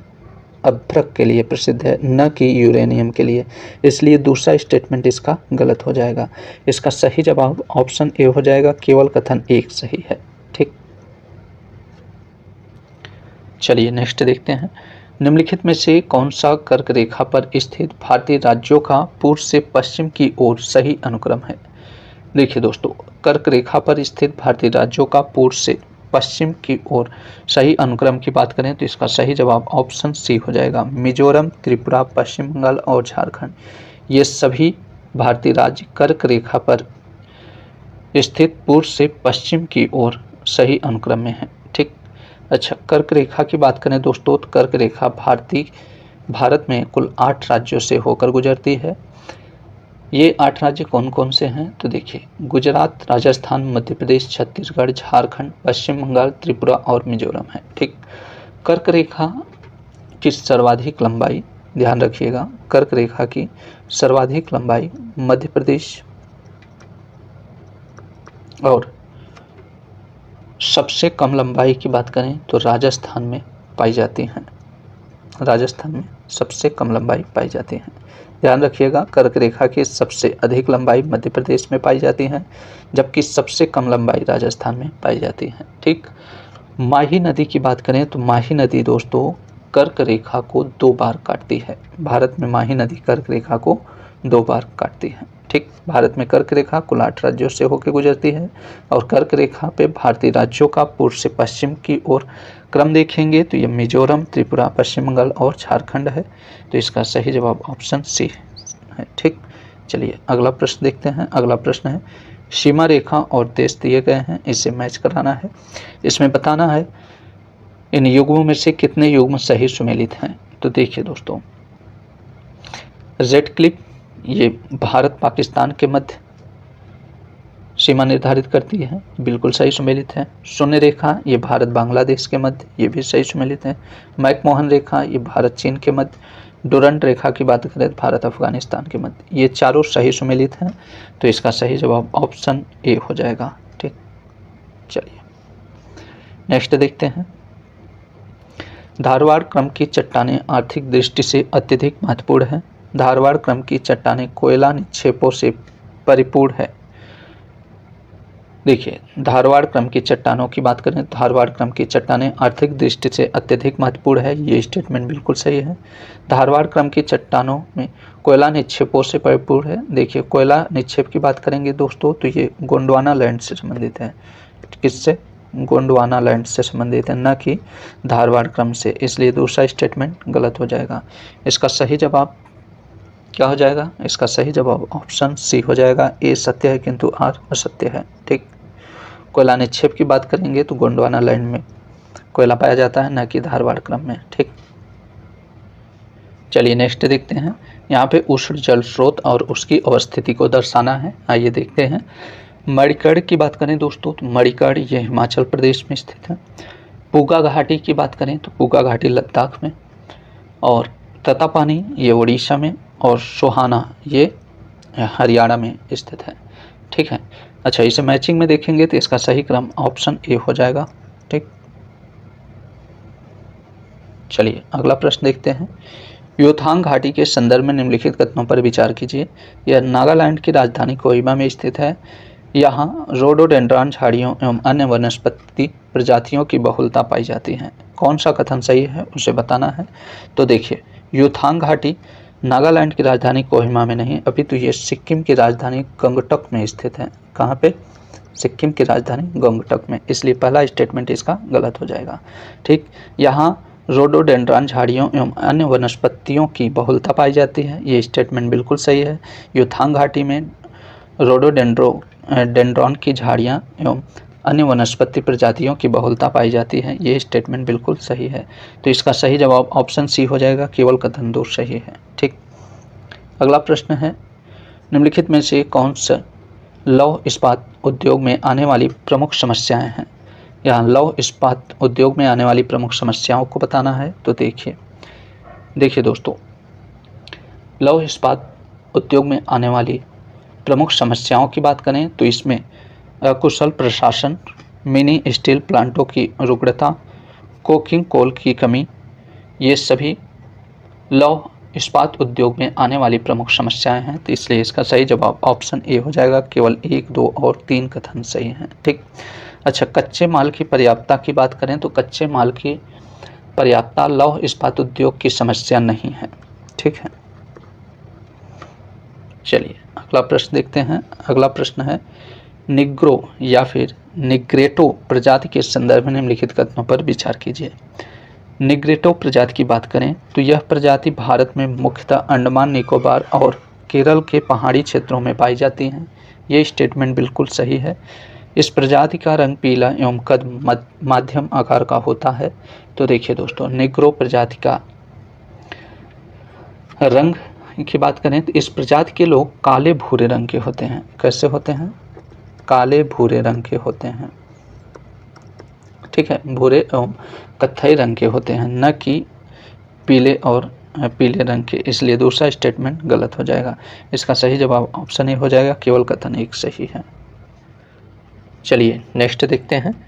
यहाँ पे जनजाति और राज्य दिए गए हैं। उपयुक्त युगों में से कौन से सही सुमेलित हैं उसे बताना है। देखिए दोस्तों, अंगामी जनजाति क्या सिक्किम में पाए जाते हैं? तो देखिए, अंगामी जनजाति ये नागालैंड में पाई जाती हैं। कहाँ पे पाई जाती हैं? नागालैंड में पाई जाती हैं, न कि सिक्किम में, इसलिए पहला स्टेटमेंट इसका गलत हो जाएगा। खासी जनजाति क्या सिक्किम में मिजोरम में पाई जाती हैं? नहीं, खासी जनजाति ये मेघालय और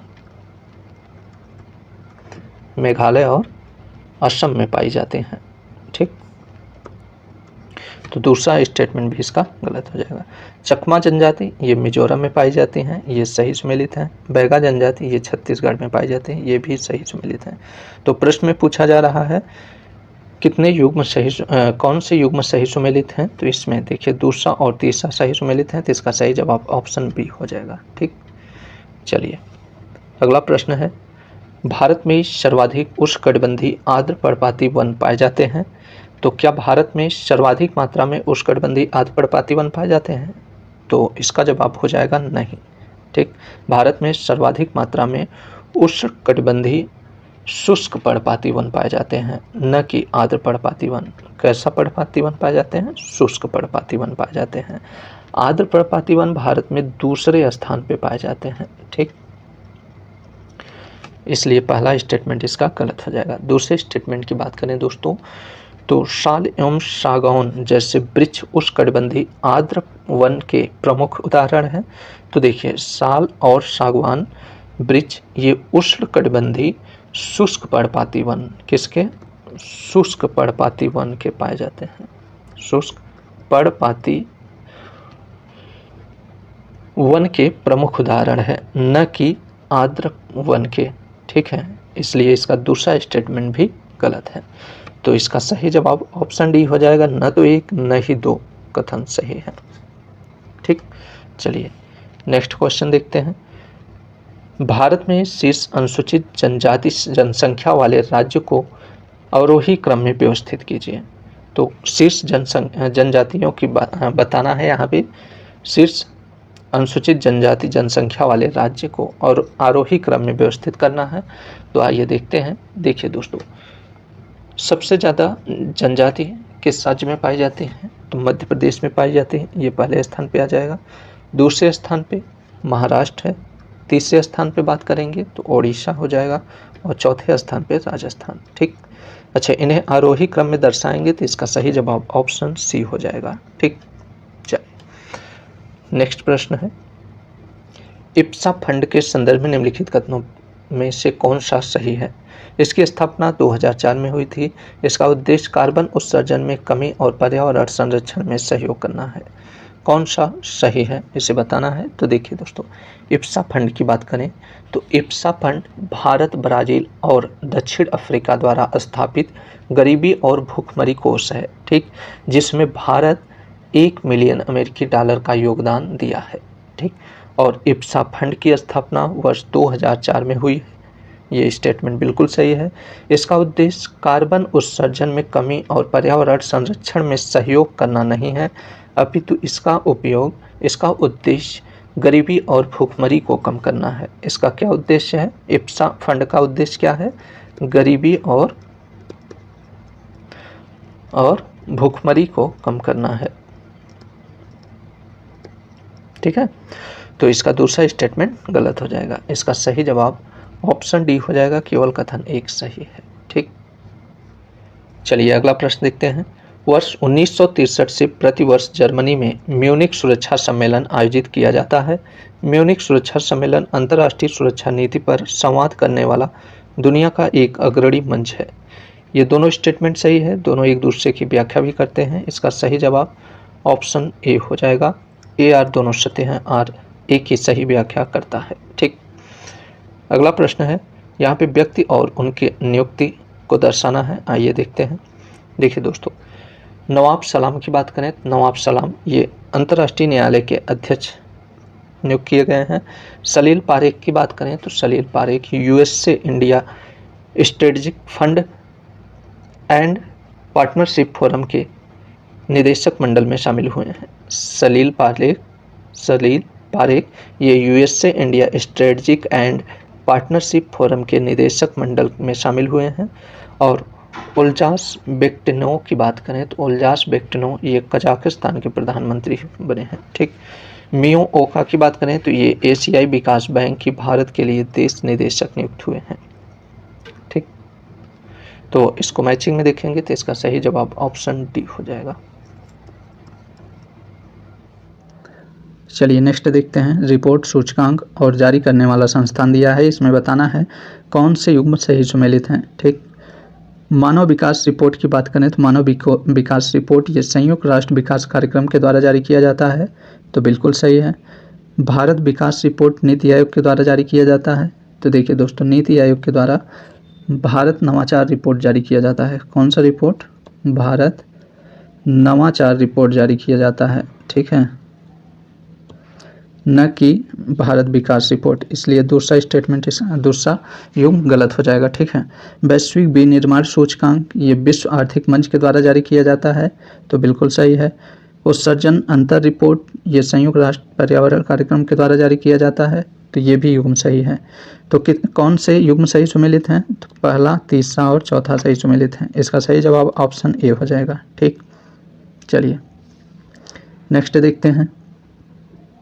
हाल ही में लाल सागर में मालवाहक जहाज़ों को हैती विद्रोहियों के हमलों से सुरक्षा देने के लिए शुरू किया गया मिशन एस्पाइड्स है। मिशन एस्पाइड्स क्या है? तो यह यूरोपीय संघ का एक नौसैनिक मिशन है। मिशन एस्पाइड यह यूरोपीय संघ का एक नौसैनिक मिशन है। इसका सही जवाब ऑप्शन बी हो जाएगा, ठीक है। नेक्स्ट देखते हैं। WTO के संदर्भ में निम्नलिखित कथनों पर विचार कीजिए। इसके 13वें मंत्री स्तरीय सम्मेलन का आयोजन अबू धाबी में किया गया है। तो देखिए दोस्तों, WTO के 13वें मंत्री स्तरीय सम्मेलन का आयोजन अबू धाबी में किया गया है, ये स्टेटमेंट बिल्कुल सही है। इस सम्मेलन में कोमोरोस और तिमोर लेस्ते दो नवीन देशों को WTO की सदस्यता प्रदान की गई है, तो बिल्कुल सही स्टेटमेंट है। इसका दोनों सही स्टेटमेंट है, इसका सही जवाब ऑप्शन ए हो जाएगा, ठीक। अगला देखते हैं।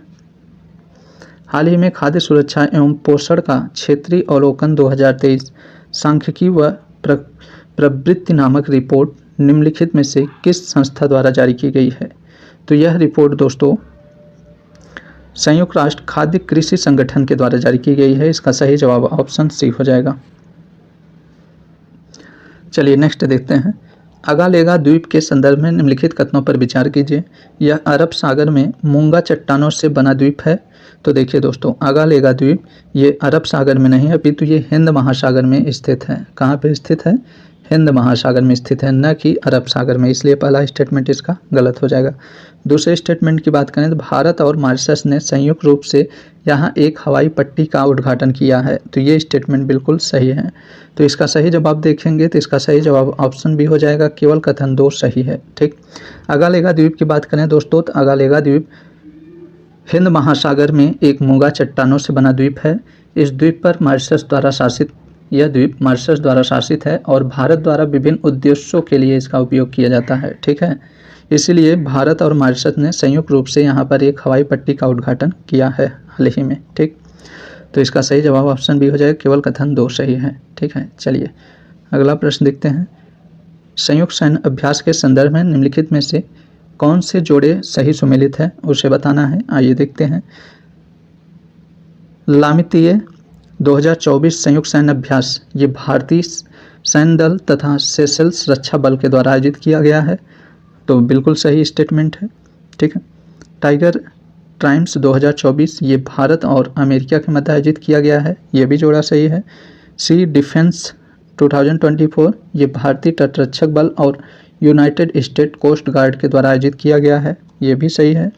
IMT त्रिलैट ये भारत, मोजाम्बिक और तंजानिया के मध्य आयोजित किया गया है, ये भी सही है, ठीक। तो ये चारों सैन्य अभ्यास, संयुक्त सैन्य अभ्यास सही सुमेलित हैं, तो इसका सही जवाब ऑप्शन ए हो जाएगा, ठीक है। चलिए नेक्स्ट देखते हैं। नीचे दिए गए 4 युग्मों में से कितने युग्म सही सुमेलित हैं इसे बताना है। यहाँ पुरस्कार और प्राप्तकर्ता दिए गए हैं, आइए देखते हैं। देखिए दोस्तों, एबल प्राइज 2024 का पुरस्कार मिशेल टेला ग्रैंड को दिया गया है, तो बिल्कुल सही है। मिस वर्ल्ड 2024 ये क्रिस्टिना पेस्कोवा को दिया गया है। 58वां ज्ञानपीठ पुरस्कार 2023 ये गुलजार को दिया गया है। सरस्वती सम्मान 2023 प्रभा वर्मा को दिया गया है। ये सभी युग्म सुमेलित हैं, तो इसका सही जवाब ऑप्शन बी हो जाएगा, ठीक। चलिए नेक्स्ट देखते हैं। स्थानीय पवन और उसके स्थान को, इसमें कितने युग्म सही सुमेलित हैं उसे बताना है। चिनूक की बात करें दोस्तों, चिनूक ये उत्तरी अमेरिका का स्थानीय पवन है, तो बिल्कुल सही है ये। सिमुक की बात करें तो सिमुक उत्तरी सूडान का स्थानीय पवन नहीं है दोस्तों, ये अरब रेगिस्तान का स्थानीय पवन है। सिमुक अरब रेगिस्तान का स्थानीय पवन है। ठीक है। अरब रेगिस्तान का गर्म एवं शुष्क पवन है, ठीक है, इसलिए इसका दूसरा युग्म गलत हो जाएगा। खमसीन स्थानीय पवन ये मिस्र का है, तो बिल्कुल सही है। नार्वेस्टर ये ऑस्ट्रेलिया का स्थानीय पवन नहीं है, ये उत्तरी न्यूजीलैंड का स्थानीय पवन है, उत्तरी न्यूजीलैंड का स्थानीय पवन है, ठीक। तो चौथा युग्म भी इसका गलत है। इसमें पूछा जा रहा है कितने युग्म सही सुमेलित हैं, तो देखिए इसमें पहला और तीसरा युग्म सही सुमेलित है, यानी 2 युग्म इसमें सही सुमेलित हैं, तो इसका सही जवाब ऑप्शन बी हो जाएगा, ठीक है। चलिए नेक्स्ट देखते हैं, निम्नलिखित में से कौन से एड्रियाटिक सागर के सीमावर्ती देश नहीं हैं। देखिए दोस्तों, एड्रियाटिक सागर के सीमावर्ती देश की बात करें तो इटली और क्रोएशिया, दिए गए ऑप्शनों में इटली और क्रोएशिया ये एड्रियाटिक सागर के सीमावर्ती देश हैं, जबकि ऑस्ट्रिया और सर्बिया ये दोनों एड्रियाटिक सागर के सीमावर्ती देश नहीं हैं, इसलिए इसका सही जवाब ऑप्शन डी हो जाएगा, ठीक। एड्रियाटिक सागर की बात करें दोस्तों तो एड्रियाटिक सागर यह भूमध्य सागर का भाग है, यह इटली और बाल्कन प्रायद्वीप के बीच स्थित है। एड्रियाटिक सागर इटली और बाल्कन प्रायद्वीप के बीच स्थित है, ठीक। चलिए नेक्स्ट देखते हैं, शीतोष्णकटिबंधीय चक्रवातों में समदाब रेखाएं दूर दूर विकसित होती हैं, इसमें दाब प्रवणता बल पवनों का वेग अपेक्षाकृत कम होता है। नीचे दिए गए कोड का प्रयोग कर सही उत्तर का चयन कीजिए। देखिए दोस्तों, शीतोष्णकटिबंधीय चक्रवात की बात करें तो शीतोष्णकटिबंधीय चक्रवातों में समदाब रेखाएं दूर दूर होती हैं, क्योंकि इसमें दाब प्रवणता बल व पवनों का वेग अपेक्षाकृत कम होता है, इसलिए शीतोष्णकटिबंधीय चक्रवातों में समदाब रेखाएं दूर दूर विकसित होती हैं। दोनों स्टेटमेंट इसका सही है, दोनों एक दूसरे की व्याख्या भी कर रहे हैं, इसलिए इसका सही जवाब ऑप्शन सी हो जाएगा। ए आर दोनों सत्य हैं और आर ए की सही व्याख्या करता है, ठीक है। चलिए नेक्स्ट देखते हैं, कोष्ण शीतोष्ण जलवायु के संदर्भ में निम्नलिखित कथनों पर विचार कीजिए। यह जलवायु 30 डिग्री से 50 डिग्री अक्षांशों के मध्य महाद्वीपों के उत्तर और दक्षिण सीमांतों पर पाई जाती है। तो देखिए, कोष्ण शीतोष्ण जलवायु की बात करें तो यह जलवायु 30 से 50 डिग्री अक्षांशों के मध्य महाद्वीपों के पूर्वी और पश्चिमी सीमांतों पर पाई जाती हैं, न कि उत्तरी और दक्षिणी सीमांतों पे, इसलिए पहला स्टेटमेंट गलत हो जाएगा, ठीक। इस जलवायु में सामान्यतः ग्रीष्म ऋतु कोष्ण और शीत ऋतु मृदुल होती हैं, ये स्टेटमेंट बिल्कुल सही है। ध्यान रखिएगा दोस्तों, कोष्ण शीतोष्ण जलवायु, यह जलवायु 30 से 50 डिग्री अक्षांशों के मध्य महाद्वीपों के पूर्वी और पश्चिमी सीमांतों पर पाई जाती है, न कि उत्तरी और दक्षिणी, ठीक। इस जलवायु में सामान्यतः ग्रीष्म ऋतु में कोष्ण और शीत ऋतु में मृदुल होती हैं। तो इसका सही कथन देखेंगे तो इसका सही जवाब ऑप्शन डी हो जाएगा, केवल कथन 2 सही है, ठीक। अगला प्रश्न है, निम्नलिखित कथनों पर विचार कीजिए। अफ्रीका महाद्वीप में लौह अयस्क एवं कोयला के विशाल भंडार मौजूद हैं। तो देखिए, अफ्रीका महाद्वीप की बात करें तो अफ्रीका महाद्वीप में दोस्तों लौह अयस्क और कोयला ये विशाल नहीं, अभी तो ये सीमित भंडार हैं, ठीक है, न कि विशाल भंडार, इसलिए पहला स्टेटमेंट गलत हो जाएगा। दक्षिण अफ्रीका के किम्बरले एवं प्रिटोरिया प्रमुख हीरा उत्पादक क्षेत्र है, तो ये स्टेटमेंट बिल्कुल सही है। तो इसका सही जवाब पूछा जा रहा है, तो इसका सही जवाब ऑप्शन बी हो जाएगा, केवल कथन 2 सही है, ठीक। यहाँ ध्यान दीजिएगा दोस्तों, अफ्रीका महाद्वीप में लौह अयस्क एवं कोयला के सीमित भंडार पाए जाते हैं, न कि विशाल भंडार पाए जाते हैं, ठीक है। अफ्रीका महाद्वीप में विशाल भंडार की बात करें तो विशाल भंडार में हीरा, प्लेटिनम, कोबाल्ट एवं क्रोएशिया जैसे धातुओं का यहाँ पे बृहद भंडार, विशाल भंडार पाया जाता है, न कि लौह अयस्क एवं कोयला का, इसलिए पहला स्टेटमेंट इसका गलत हो जाएगा। और दक्षिण अफ्रीका के किम्बरले एवं प्रिटोरिया ये प्रमुख हीरा उत्पादक क्षेत्र हैं, तो ये स्टेटमेंट बिल्कुल सही है, इसलिए इसका सही जवाब ऑप्शन बी हो जाएगा, ठीक है। नेक्स्ट देखते हैं, यहाँ पे महत्वपूर्ण दिवस और उसके दिनांक दिए गए हैं, इसे मैच कराना है। आइए देखते हैं, विश्व वानिकी दिवस कब मनाया जाता है। विश्व वानिकी दिवस तो 21 मार्च को, ठीक। विश्व जल दिवस कब मनाया जाता है? तो ये 22 मार्च को मनाया जाता है। विश्व पृथ्वी दिवस की बात करें तो ये 22 अप्रैल को। विश्व पर्यावरण दिवस ये 5 जून को मनाया जाता है। ठीक, इसे मैचिंग में देखेंगे तो इसका सही जवाब ऑप्शन सी हो जाएगा। नेक्स्ट देखते हैं, कीटभक्षी पौधों के संदर्भ में निम्नलिखित कथनों में से कौन सा कथन सही है? ये पौधे नाइट्रोजन पूर्ति के लिए कीटों, मकड़ियों एवं सूक्ष्म जीवों का भक्षण करते हैं। तो बिल्कुल सही स्टेटमेंट है। कीटभक्षी पौधे, ये पौधे नाइट्रोजन पूर्ति के लिए कीटों, मकड़ियों एवं सूक्ष्म जीवों का भक्षण करते हैं। ठीक। पीचर प्लांट एक प्रमुख कीटभक्षी पौधा है। तो ये भी स्टेटमेंट सही है। पीचर प्लांट एक प्रमुख कीटभक्षी पौधा है। इसका दोनों स्टेटमेंट सही है। इसका सही जवाब ऑप्शन बी हो जाएगा। ठीक, चलिए नेक्स्ट देखते हैं, राष्ट्रीय उद्यान और राज्य को मैच कराना है। सरिस्का राष्ट्रीय उद्यान की बात करें दोस्तों, तो सरिस्का राष्ट्रीय उद्यान ये किस राज्य में स्थित है? तो सरिस्का राष्ट्रीय उद्यान ये राजस्थान में स्थित है। ठीक। हेमिस हाई राष्ट्रीय उद्यान कहाँ पे है? ये लद्दाख में स्थित है। इंद्रावती राष्ट्रीय उद्यान कहाँ स्थित है? तो इंद्रावती छत्तीसगढ़ में। ठीक। बांधवगढ़ राष्ट्रीय उद्यान की बात करें तो ये मध्य प्रदेश में है। ठीक, इसे मैचिंग में देखेंगे तो इसका सही जवाब ऑप्शन डी हो जाएगा। ठीक, चलिए अगला प्रश्न है, भारत में कौन सा राष्ट्रीय उद्यान पक्षियों के स्वर्ग के नाम से प्रसिद्ध है? तो देखिए दोस्तों, भारत में केवलादेव राष्ट्रीय उद्यान पक्षियों के स्वर्ग के नाम से प्रसिद्ध है। इसका सही जवाब ऑप्शन डी हो जाएगा। अच्छा, केवलादेव राष्ट्रीय उद्यान की बात करें दोस्तों, केवलादेव राष्ट्रीय उद्यान ये किस राज्य में स्थित है? तो यह राजस्थान में स्थित है। केवलादेव राष्ट्रीय उद्यान राजस्थान के भरतपुर में स्थित है। कहाँ पे? भरतपुर में स्थित है। ठीक, चलिए नेक्स्ट देखते हैं, उच्चतर अक्षांशों की तुलना में निम्नतर अक्षांशों में जैव विविधता सामान्यतः अधिक होती है। इन क्षेत्रों में जीवों के विकास के लिए अनुकूल जलवायु पाई जाती है। नीचे दिए गए कोट से सही उत्तर चुनिए। देखिए दोस्तों, उच्चतर जलवायु की तुलना में निम्नतर अक्षांशों में जैव विविधता सामान्यतः अधिक पाई जाती हैं, अधिक होती हैं। तो ये बिल्कुल सही है।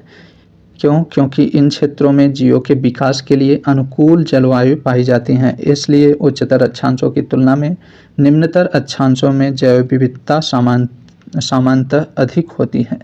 ठीक, दोनों स्टेटमेंट सही हैं, दोनों एक दूसरे की व्याख्या भी कर रहे हैं। इसका सही जवाब ऑप्शन ए हो जाएगा। ए आर दोनों सत्य हैं और आर ए की सही व्याख्या करता है। ठीक, चलिए नेक्स्ट देखते हैं, निम्नलिखित में से कौन सा खड्ड पर्वत है? खड्ड पर्वत यानी यहाँ पे ब्लॉक पर्वत की बात किया जा रहा है। ब्लॉक या फिर भ्रंशोत पर्वत भी कह सकते हैं इसे। ठीक है, भ्रंशोत पर्वत की बात किया जा रहा है। तो कौन सा इसमें से ब्लॉक एवं भ्रंशोत पर्वत है दोस्तों? तो इसका सही जवाब ऑप्शन बी हो जाएगा, सियरा नेवादा। ठीक, सियरा नेवादा एक ब्लॉक एवं खड्ड पर्वत है। ठीक है। अच्छा, अप्लेशियन और एटलस की बात करें तो ये दोनों पर्वत वलित पर्वत हैं। कैसा पर्वत है? वलित पर्वत है। ठीक, और किलिमंजारो की बात करें तो ये अफ्रीका का ज्वालामुखी पर्वत है। कैसा पर्वत है? ये ज्वालामुखी पर्वत है। ठीक, चलिए अगला देखते हैं, निम्नलिखित में से कौन से बहते जल द्वारा निर्मित अपरदनात्मक स्थल रूप है? यहाँ बहते जल द्वारा निर्मित अपरदनात्मक स्थल रूप को बताना है। तो देखिए दोस्तों, बहते जल द्वारा निर्मित अपरदनात्मक स्थल रूप की बात करें तो भी आकार की घाटी और जलप्रपात ये बहते जल द्वारा निर्मित अपरदनात्मक स्थल रूप हैं।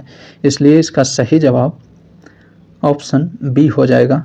ठीक, अच्छा, जलोढ़, शंकु और गोखुर झील की बात करें दोस्तों तो ये निक्षेपण, ठीक है, निक्षेपणात्मक स्थलाकृति द्वारा निर्मित होती हैं। ठीक है, निक्षेपणात्मक स्थलाकृतियों द्वारा जलोढ़, शंकु और गोखुर झील निर्मित होती हैं।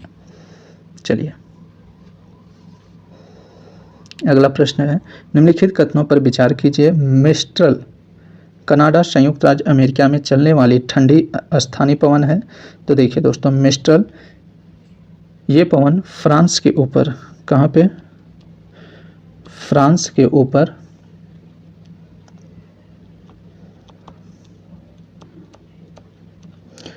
आल्प्स पर्वत पर, कहाँ पे?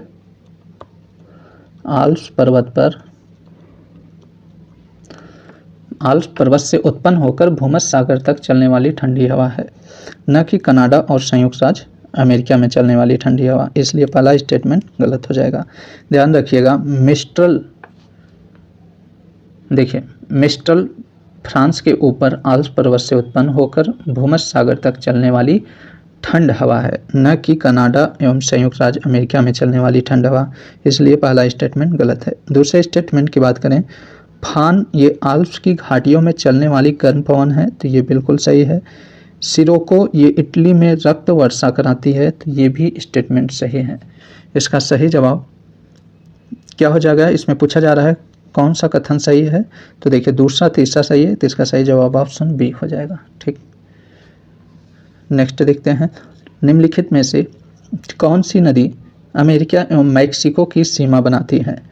तो अमेरिका और मैक्सिको की सीमा कौन सी नदी बनाती है? तो रियो ग्रांडे नदी, ऑप्शन डी इसका सही हो जाएगा। रियो ग्रांडे नदी अमेरिका एवं मैक्सिको की सीमा बनाती है।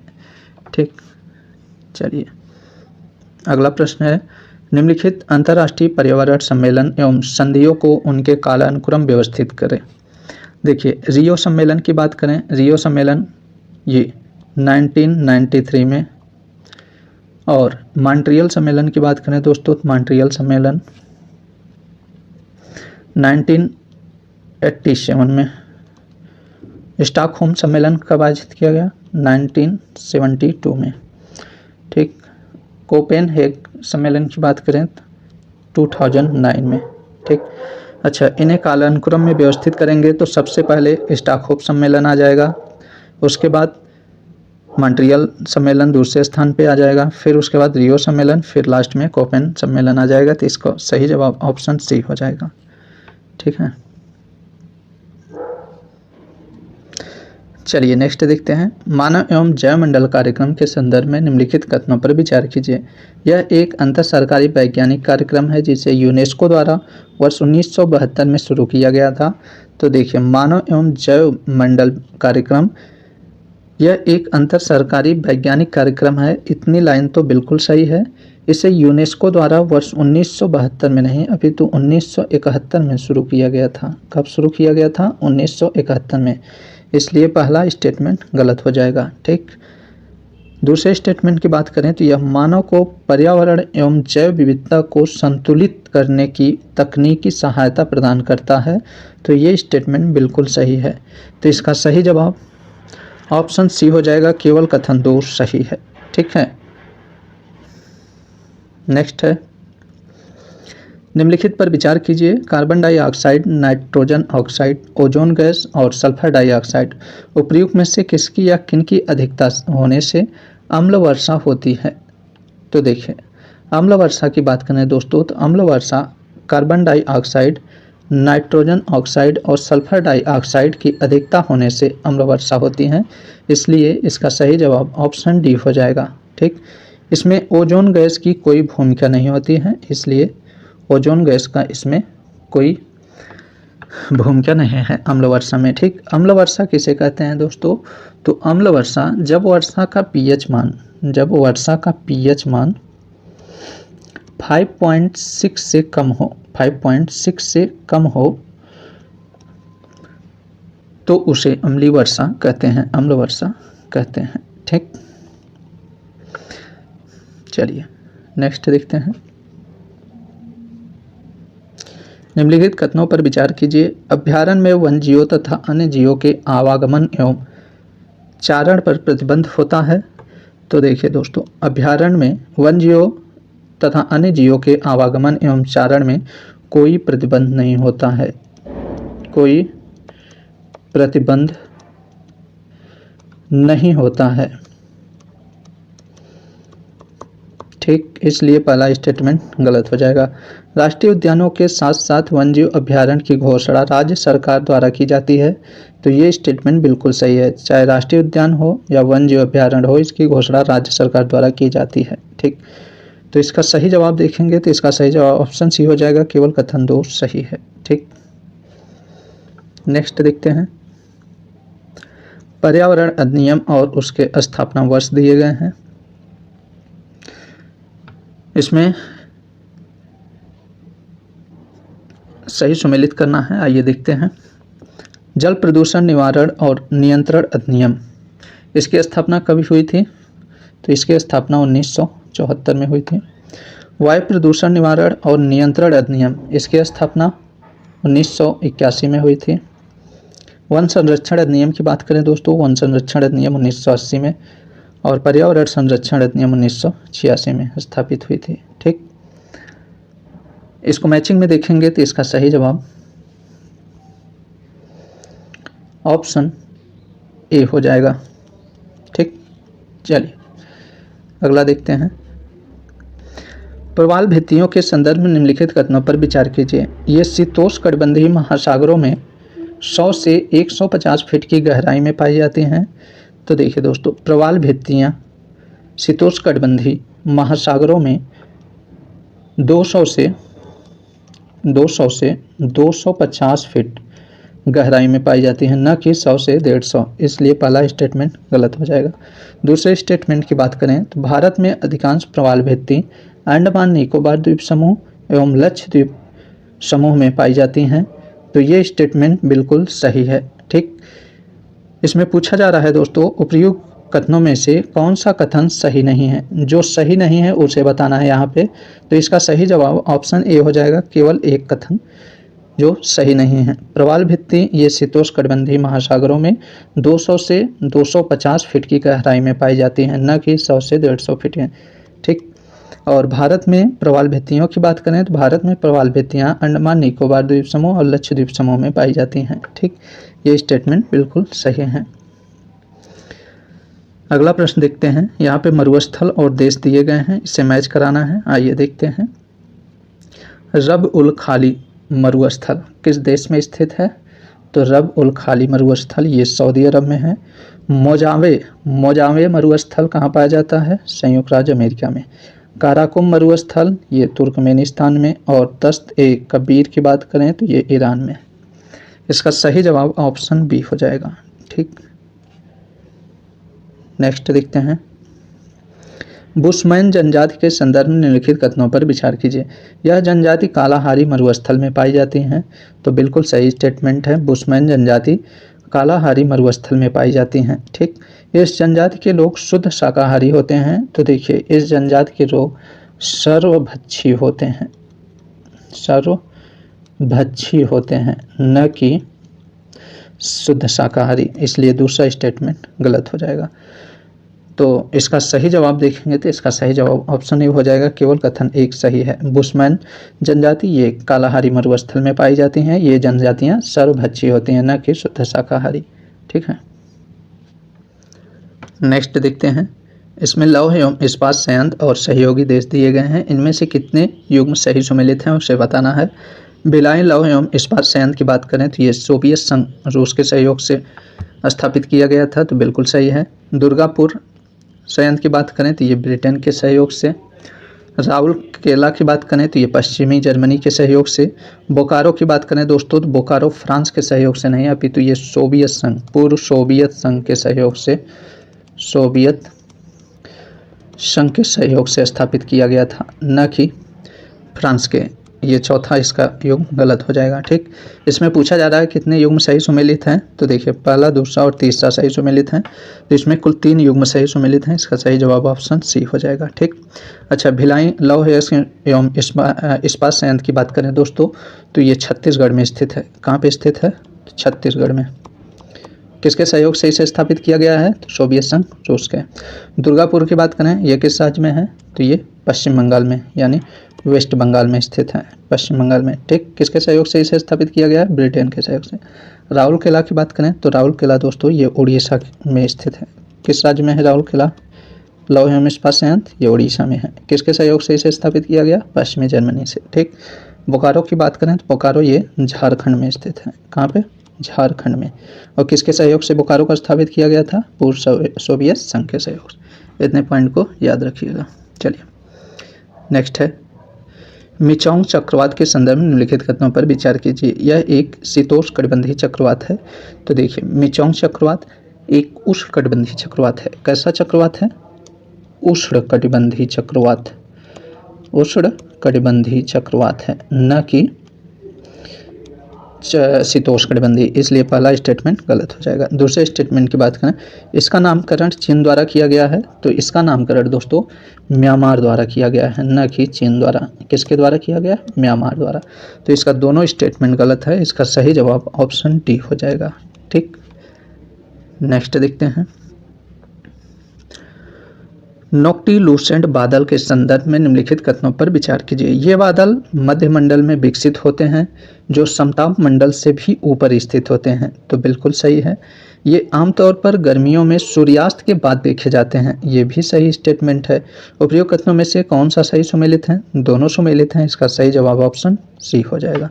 ध्यान रखिएगा, नोक्टिलूसेंट बादल, ये बादल मध्यमंडल में विकसित होते हैं जो समताप मंडल से भी ऊपर स्थित होता है, और ये आमतौर पर गर्मियों में सूर्यास्त के बाद देखे जाते हैं। ठीक, दोनों स्टेटमेंट इसका सही है।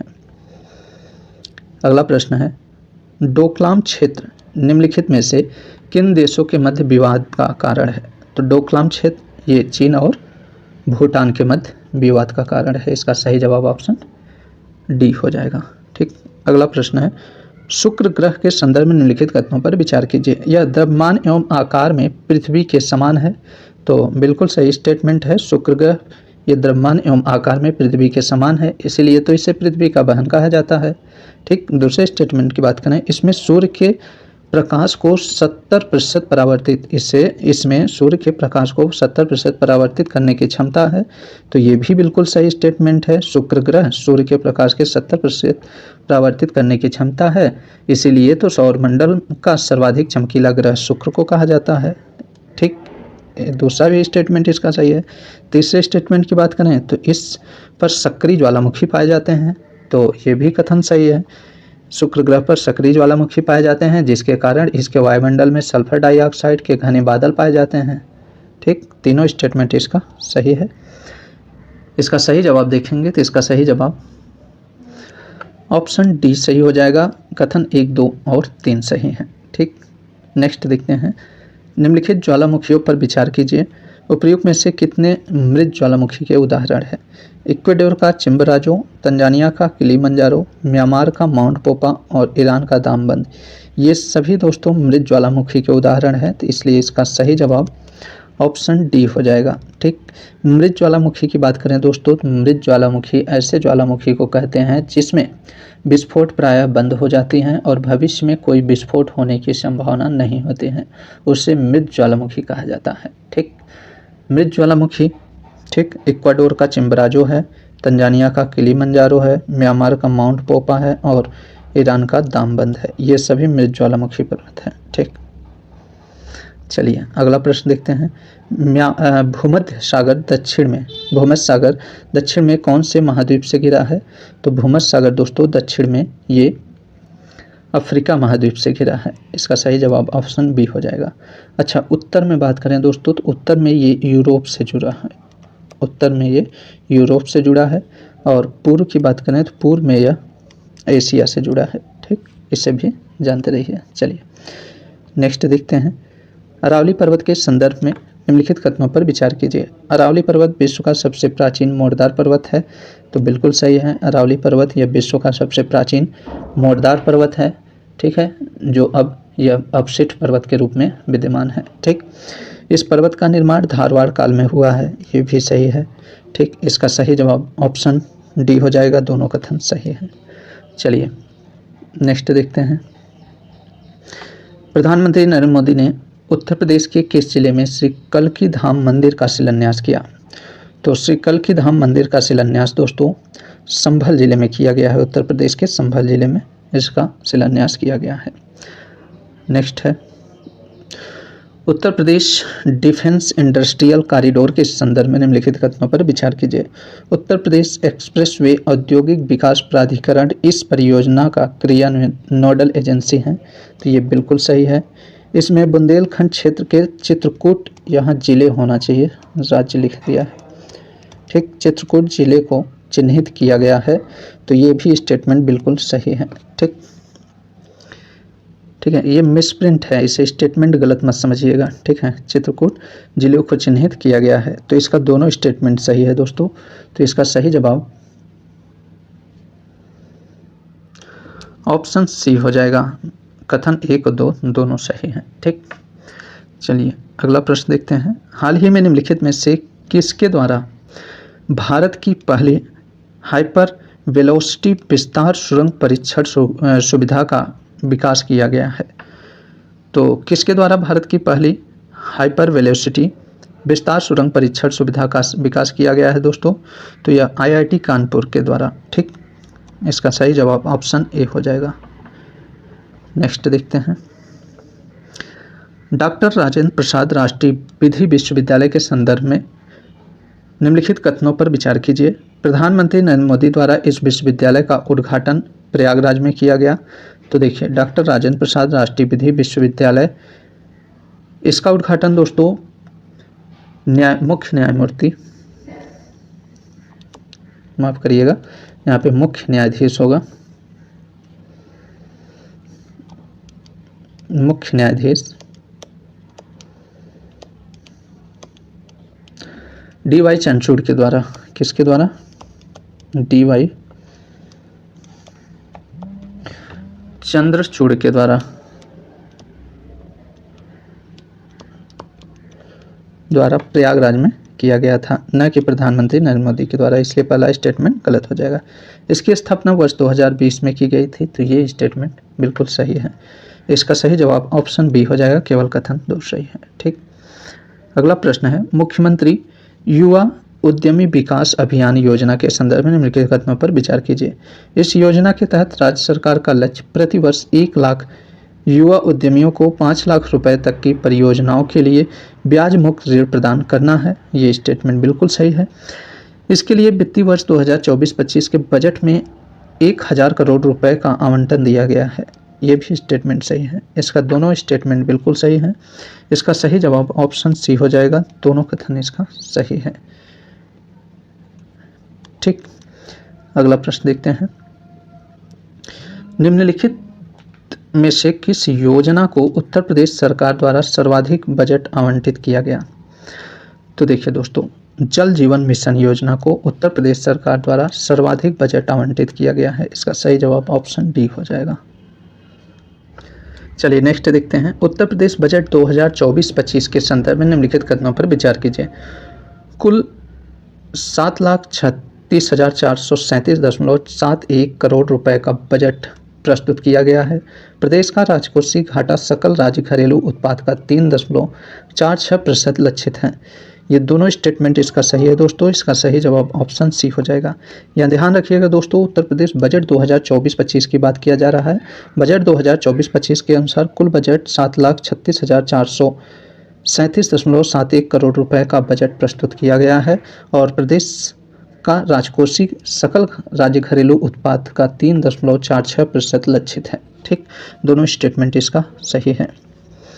नेक्स्ट देखते हैं। निम्नलिखित में से किसे हाल ही में उत्तर प्रदेश का मुख्य सूचना आयुक्त नियुक्त किया गया है? देखिए, उत्तर प्रदेश का मुख्य सूचना आयुक्त राजकुमार विश्वकर्मा को नियुक्त किया गया है। इसका सही जवाब ऑप्शन बी हो जाएगा। ठीक, अगला प्रश्न है। उत्तर प्रदेश ग्रीन हाइड्रोजन नीति 2024 के संदर्भ में निम्नलिखित कथनों पर विचार कीजिए। यह 5 वर्षों तक प्रभावी रहेगा। इस नीति के तहत वर्ष 2028 तक ग्रीन हाइड्रोजन के 1 मिलियन मीट्रिक टन प्रतिवर्ष उत्पादन का लक्ष्य निर्धारित किया गया है। उत्तर प्रदेश नवीन एवं नवकरणीय ऊर्जा विकास प्राधिकरण विकास अभिकरण नोडल एजेंसी का कार्य करेगी। ठीक है, उत्तर प्रदेश नवीन एवं नवकरणीय ऊर्जा विकास अभिकरण नोडल एजेंसी का कार्य करेगी। तो ये तीनों स्टेटमेंट इसका सही है। ठीक है, ग्रीन हाइड्रोजन नीति 2024 के तहत ये तीनों स्टेटमेंट इसका सही है दोस्तों। तो इसका सही जवाब ऑप्शन डी हो जाएगा। ठीक,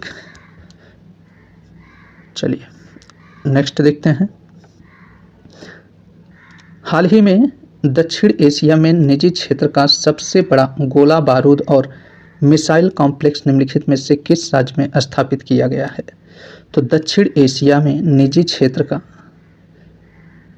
सबसे बड़ा गोला बारूद और मिसाइल कॉम्प्लेक्स किस राज्य में स्थापित किया गया है? तो यह उत्तर प्रदेश में स्थापित किया गया है। उत्तर प्रदेश में कहाँ पे दोस्तों? तो उत्तर प्रदेश के कानपुर में इसे स्थापित किया गया है।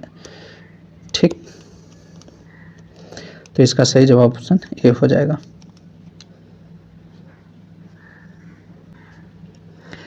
इसी प्रश्न के साथ दोस्तों जीएस के 140 प्रश्नों को हम लोग कंप्लीट कर चुके हैं। नेक्स्ट वीडियो में हम लोग हिंदी वाले पार्ट को कवर करेंगे। आप सभी को ये वीडियो कैसा लगा, आप सभी अपनी प्रतिक्रिया कमेंट बॉक्स में ज़रूर दीजिएगा। साथ ही में वीडियो अच्छा लगे तो वीडियो को लाइक और शेयर ज़रूर कर दीजिएगा, और चैनल पे नए हो तो दोस्तों प्लीज़ चैनल को सब्सक्राइब कर लीजिएगा। चलिए मिलते हैं नेक्स्ट वीडियो में, तब तक के लिए नमस्कार।